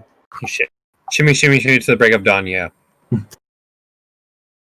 I want to shimmy, shimmy, shimmy to the break of dawn. Yeah. After everyone's finished kind of talking and asking their questions, unless anybody has any other questions or something from for Steve Perry. No, me and Rosalind are just standing at the edge of this cliffside, just staring off. I am gonna ask about the werewolf and if someone can locate that Kai, because we did kind of promise them that we'd give him back. Yeah, the werewolves are dead. Oh, that's a shame. Zaros killed them. Oh, well then I guess we don't have to fulfill that particular duty. Yeah, getting back to the matter at hand, I appreciate, as I said, I thank you all for freeing this land. You guys did kind of fuck it over a little bit there. When you guys decided to do your little siege on Zaros' castle here, Zaros had sent out a lot of vampires across the land. I mean, granted, all those vampires are now gone, and anybody who wasn't already killed by them is, okay still. But, yeah, a lot of people got killed. So, that's on you guys. So, not to bring down the mood or anything, but yeah, there is still one werewolf left alive. He's actually down in the dungeon.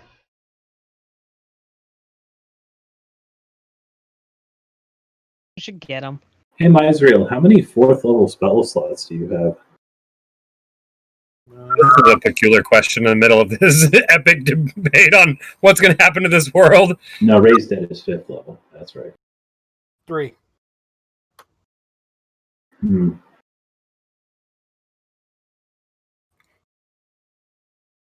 mean, I can come back in a year and wish them all alive. So after a few seconds, Veror speaks up to Steve Perry and says, in 24 hours, this land will remerge with Abyssia. Can I leave now? Steve Perry's like, yeah, you can get out of here. A portal opens up similar to what pulled Veror here. He steps back through and the portal closes behind him.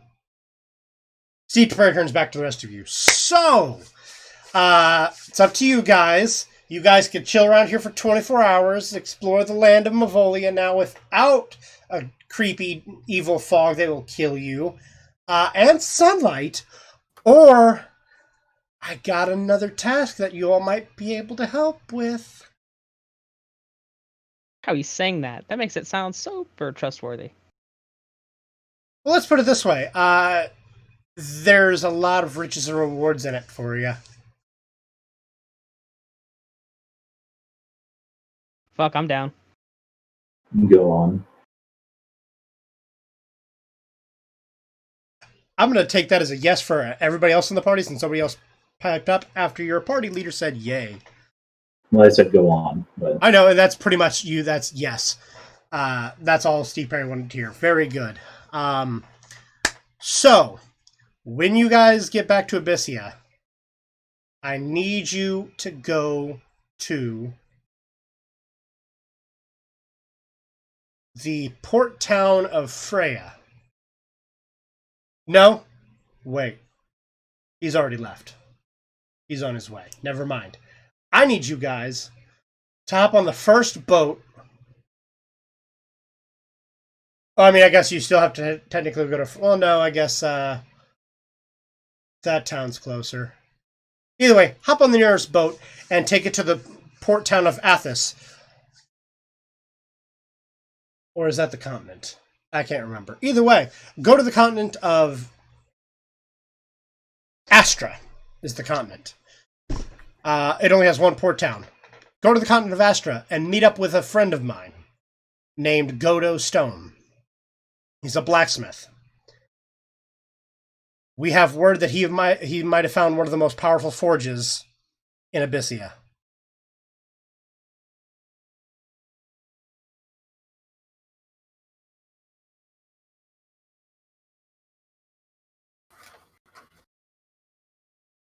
I'll look to the rest of the group. And essentially, I mean, that's kind of where you throw in like the title card, like to be continued. But I mean, the Zaros campaign is done, guys. That is that. James, that was beautiful. I just want you to know. Nice. That was so good. Thank you. So after all these are done and over, and after we go through everybody else's campaigns, or even just during like one-offs or whatever, I'm more than like, because I mean, I still technically have more that we could go to and go through. Is it another? Is it like a bunch of sessions, or is it a one session thing? It would be a bunch of sessions, so it'd be something different. I'm saying like, if we do like, if there's ever a time where everybody else like, just if we do one-offs and nobody else is wanting to do it, I can step in. We can jump back to this whenever. Okay. Yeah. We can always, when everything's said and done, we can always, now that everyone's had a chance to GM, everyone can do original character shit or original character campaigns. We can bounce like, 3 or 4 sessions of mine, and then someone else, anyone who wants to do it, if everyone wants to run their original shit. I mean, and what I have after this is set up in a few different, that I can do in a few different arcs as well. So depending on how you do it, But yeah, I do still have a Star Wars mini campaign as well. All right. So does that mean I need to be ready next time? I mean, if you guys are ready to go, to my horrors. I told the other group, but I thought I was thinking we were going to go one more session. You probably would have you guys not killed Zaros the way you did. Yeah, if we didn't bullshit everything that we could at him. So I will. I'll talk to them. Paige and Nicole and Marcus is here, and make sure they have level 13 characters ready. 12. 12. Sorry, level 12 characters ready. I think 12 is whenever they get it's their next feat. Yeah, 12 is a so 3 feats. So I'll make sure they have their shit ready, and we can do that. I still since I prepped everyone. So PJ, everyone's characters are ready as far as the new people. I even made mine today. I can send it to you a little later. I mean, I still need to put finishing touches and add in his, items and stuff like that. And what spells I have loaded. I haven't chosen any of that yet. Paige, Nicole, and Marcus, their characters are 100% ready to go for your campaign whenever you're ready for that. So and then I told that'll be a month from now. Yeah, so it should be. Oh, for PJ. For PJ, yeah. But I asked. PJ's going to start like the week before Halloween. I was like, Tomb of Horrors is... No, next weekend is the week of Halloween, isn't it? No, Or next... Halloween's at the end of October. This is September. Oh, you're right. Yeah, why were you... PJ is going to be right before Halloween. Yeah. Because I think the actual week of Halloween is an off week for us. But you're going to have plenty of scares in the Tomb of Horrors. We're off that week. We go that week. Team of Horrors, sign me up. Off that week, play that week. Play off, play off. Well, you're off at Horror Island. That's it's not like a literal Horror Island. I mean, you'll be no, shouting. Technically, we would be playing on Halloween. Halloween is the last Saturday of October, so that would be. A month from now though is the 17th. I think 2 sessions, or because the next session mark would be October 3rd for yours, for your one-off, and then October 17th would be the start of PJ's. Yes. Well, I will not be able to play on the 3rd because that is my 12-year anniversary. Gotcha. And I don't This think 2 weeks the from one now? will be too. Yeah. Well, if we want hang on. off marks on that, that's I know So- Holly was apparently doing something on Halloween, but I didn't know if she was going to be back in time. I remember them talking. Yes, it will be the 3rd.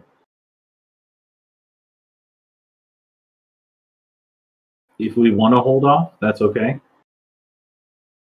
If you guys want to hold off on Tomb of Horrors, that's fine, because I need one more session for them. Mm-hmm. If you guys want, those of you who can, the end of this session is going to meet up with your guys' group. So the end of my session with this other group, they're going to end up at the halls. Tables. Yeah. Correct. So if we want to kind of meet in the middle somewhere and maybe I start them a little later and then have you guys do some and then we just shoot the shit afterwards or whatever. But it'll just be introductions really. And then the start of what's going to happen. But I don't want to go anywhere because that's the beginning of the arc. Or 2 weeks from now, we could do just a little introductory thing if you wanted, so that we can jump straight into the dungeon itself.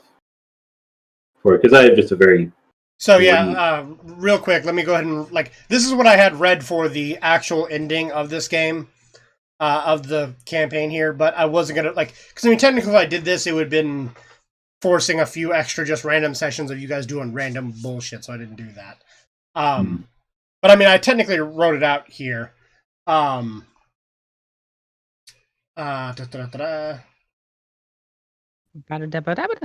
Essentially, Yuane would show up and say that she has it seems that everything's okay, but nothing seems really different.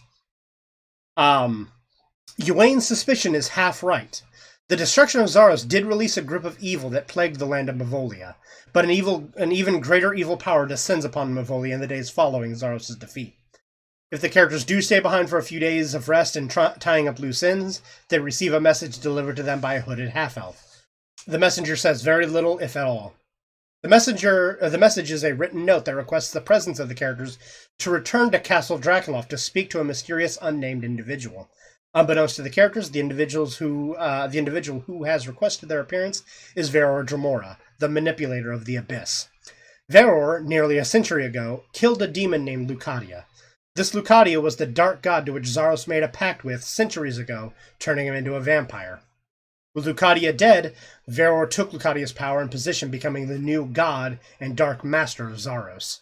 Fortunately for the players, Veror has recently been seeking redemption from the creator. This does not mean, however, that Veror is still not still an evil being. Veror has requested the characters back to Castle Drakenloft to discuss the fate of the plane. He ultimately will hand over control and ownership of Castle Drakenloft and Mavolia itself to the characters, but before that deal is made, he playfully asks what the characters might do in the event of several hypothetical questions, ranging from bringing back Zaros to Veror himself leveling the plane with his own destructive powers. In the end, unless the characters put forth and agree on a different or better plan, Veror gives dominion of Mavolia over to the characters to do with as they see fit. So we're going to inherit... Who wanted to take the... Undison Was that one of your plans?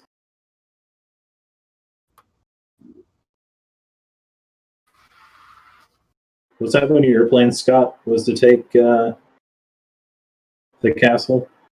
I wanted it with me and Rosalind wanted it as our like honeymoon house. But I'm pretty sure we were told we weren't allowed to have that. It's yours. Oh, fuck. Okay, so Mr. Artificer is going to have to. You find want a way to items? some sort of You get gratification. items. You get the castle. Oh my god, yes. That's I didn't think this that's any Steve better. Perry's reward to you. You're all welcome here at any time. Can I play at your library? Yes, of course. I imagine Castle Dragonloft would have a really awesome library. I am going to clean the shit out of this hellhole, though, because there's a lot of dead shit and shit everywhere. Yeah, there's a lot of corpses all over the place. It is a little corpsey. Is there a meadery? There's a winery back on the other side of the valley. And there's a teleporter. There's a teleporter inside the castle that'll get you to the town north of the meadery. That would then take you about maybe hour walk to get to. Yeah, I can teleport you guys all over the place in my house. A few minutes via carriage from the town of Maxia back down to the winery. What happened to the feast that's in that front room? Do you go back and inspect it? I mean, you guys technically are stuck here for 24 hours, so. I mean, there's still food on the table. The good food? Are you going to try and eat? I mean, you're a robot. You can't determine whether or not something's good to eat or not. Yeah, I would probably be like, there's plenty of food here. It's just like a rotted, heaping mess. And I'm like, enjoy. Believe it or not, it is all actually good food, and it's okay food. It may be an hour or so old, however long it has been that you guys have been in this castle. Zaros legit had a dinner waiting for you all. He was going to feed you, and then he was just going to start, like, that's when he was going to start throwing, like, fucking, like, vampires and shit at you to attack you. He was going to feed you and have a legit dinner with you. And kind of gauge who you are. He was going to violate guest right. Mm-hmm. I am going to invite you all to my front dining hall, where you can feast to your heart content. Yeah. And this is the ending credits. Lady, or she just it's us sitting at a table gorging. We're all just sitting, eating, and the credits are rolling. Yeah, it's the scene at the end of the Avengers where they're all sitting at the at that shop eating shawarma. Yeah, shawarma. Good shawarma. Well, that has been that is the grand finale to the Curse of Tempest. Thank you. I don't know if, aside from you all, I don't know who all else, if there's anybody actually watching the stream this time around. Link watching for a while. He has been cool. I have not. I didn't turn on, like, after the thing died. I just, like, you know what? I didn't even care. Wasn't even going to look into watching the stream myself. Hey, did our fan watched that? They did. They came in right as we executed fucking Zaros. Hell yeah. I mean, there's a bunch of names in here I don't recognize. That's cool. I appreciate it. Thank you all for watching. That was the end of the campaign. Unfortunately, that means for my D&D streaming, that is it for now. I'll still do basic other streaming when I actually get around to it, and I'm not dead tired after getting off of work at 10, 11 o'clock at night.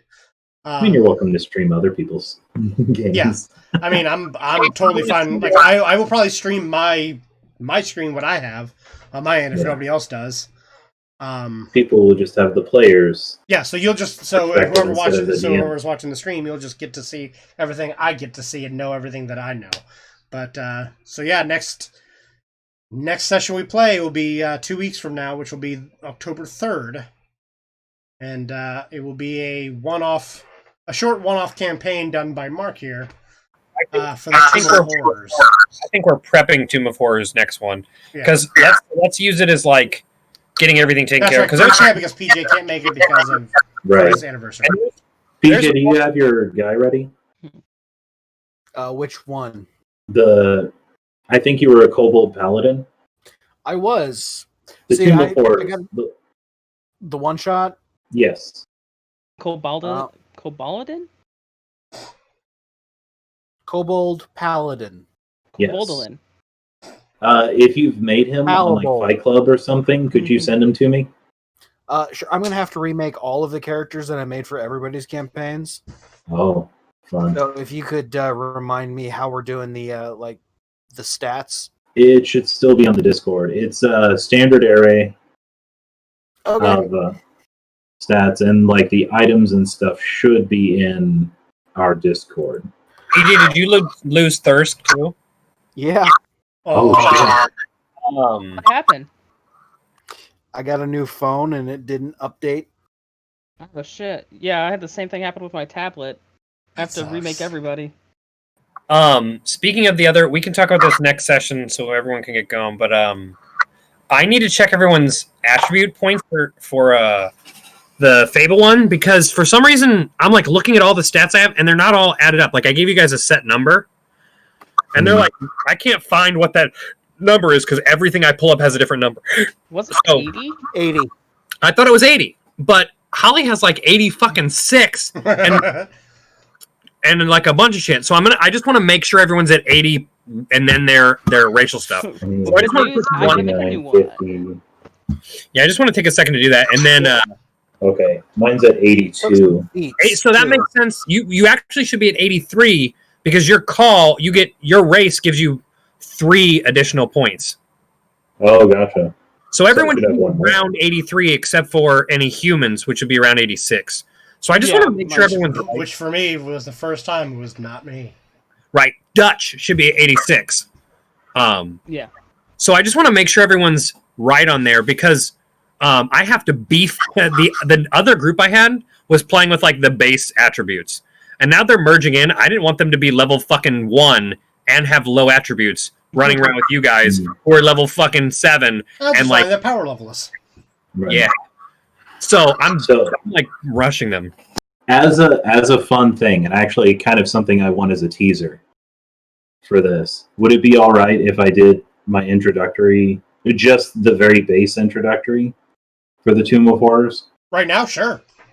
I'm still streaming if you want to do it. Just the basic. It's not like actually getting into the tomb or anything like that, but it's the very, very first part of like before anybody interacts. I'm down. Right. The players are level 12, by the way, at this point. Sweet. I remember I'm going to be a grappler monk for this. I can't wait. Your party has made a name for itself in the city of Waterdeep. As you've gone from mission to mission, you've become a little bit of local hero. As you were exploring and resting the city as you normally do at the end of a campaign, you receive a letter, curious letter, a request to meet with a potential client. But the location is strange. It's generally warehouses, storehouses, and places that people don't normally visit, let alone live. You approach the door that was noted in the letter. A strange man is standing there in front of the door. And he says, as he opens it, "The Lady Shadowmantle will see you." You step inside, and within the door, you feel that you have been taken to a far different place than you had ever thought possible.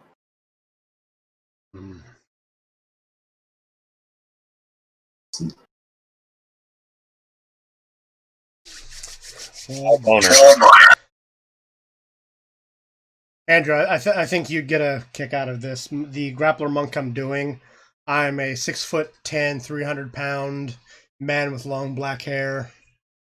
I'm going like Undertaker wrestler style on this. Yeah. Like Nice. choke slam people and shit. Tombstone Yeah, it's apologize. except tombstoning and choke slamming bitches around and like punching because he does a lot of brawling. Yeah. Mhm. So I'm excited for this. Yeah, I don't know. Good. I don't remember what character I had originally made before it got deleted. So I'm gonna take a minute and figure out what would be a cool level 12 thing to play. Yeah, absolutely. I originally requested like everyone being a different class, but since everything got fucking confused with like 3 people dipping out, so long as people are unique characters, I'm perfectly all right with whatever now. I'm just like I can't keep track of this. Screw Yeah. this. You guys do what you want. Be like all level 12 monks.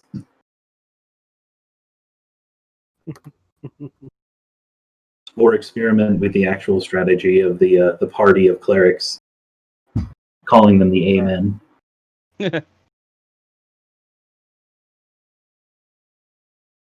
Once again, thank you all for joining the stream. As we said, next session, 2 weeks from now, we won't be playing an actual session, but hell, I'll probably just go ahead and stream us doing our, setup for Mark's one-off that will then probably be 2 weeks after that session. Yeah, I'll invite you guys via the Roll20 because I do have the. I went ahead and like buttoned down and bought the module, so we have the Nice. proper Roll20 module for Tomb of Nice. Horrors. PJ, we're using Roll20 for yours, right? I believe so. Yes, Did you create a thing for it or whatever? I'm trying to. I've been messing around with it over the last couple of weeks. No Take your problem. time, man. It took me a while to get used to it too. I'm gonna buy the fuck out of the Tomb of Annihilation one too, because there's like a fucking puzzle based campaign. Do you know how insanely difficult it is to like create a Roll20 for puzzles? Oh, I bet it's insane. I don't even want to try and think. Like I'm still like flipping out, figuring out like the whole map. All the maps that I got for Zaros' castle here. Listen, you got to do stuff the old-fashioned way, okay? You take an Right. old Halloween tombstone, you write some stuff on the back of it, and then you smash that shit. Yes. Right, That's player. Then you throw in some Latin that doesn't exist in your world. That's beautiful. Well, Right. again, thank you all for joining us. I'm going to cut the stream here, Thank Thanks you for guys tuning for in. watching. and we'll see you next time. Zaros down. Strahd down. Down! Down. Down to the Take care, everybody. To the ethereal plane.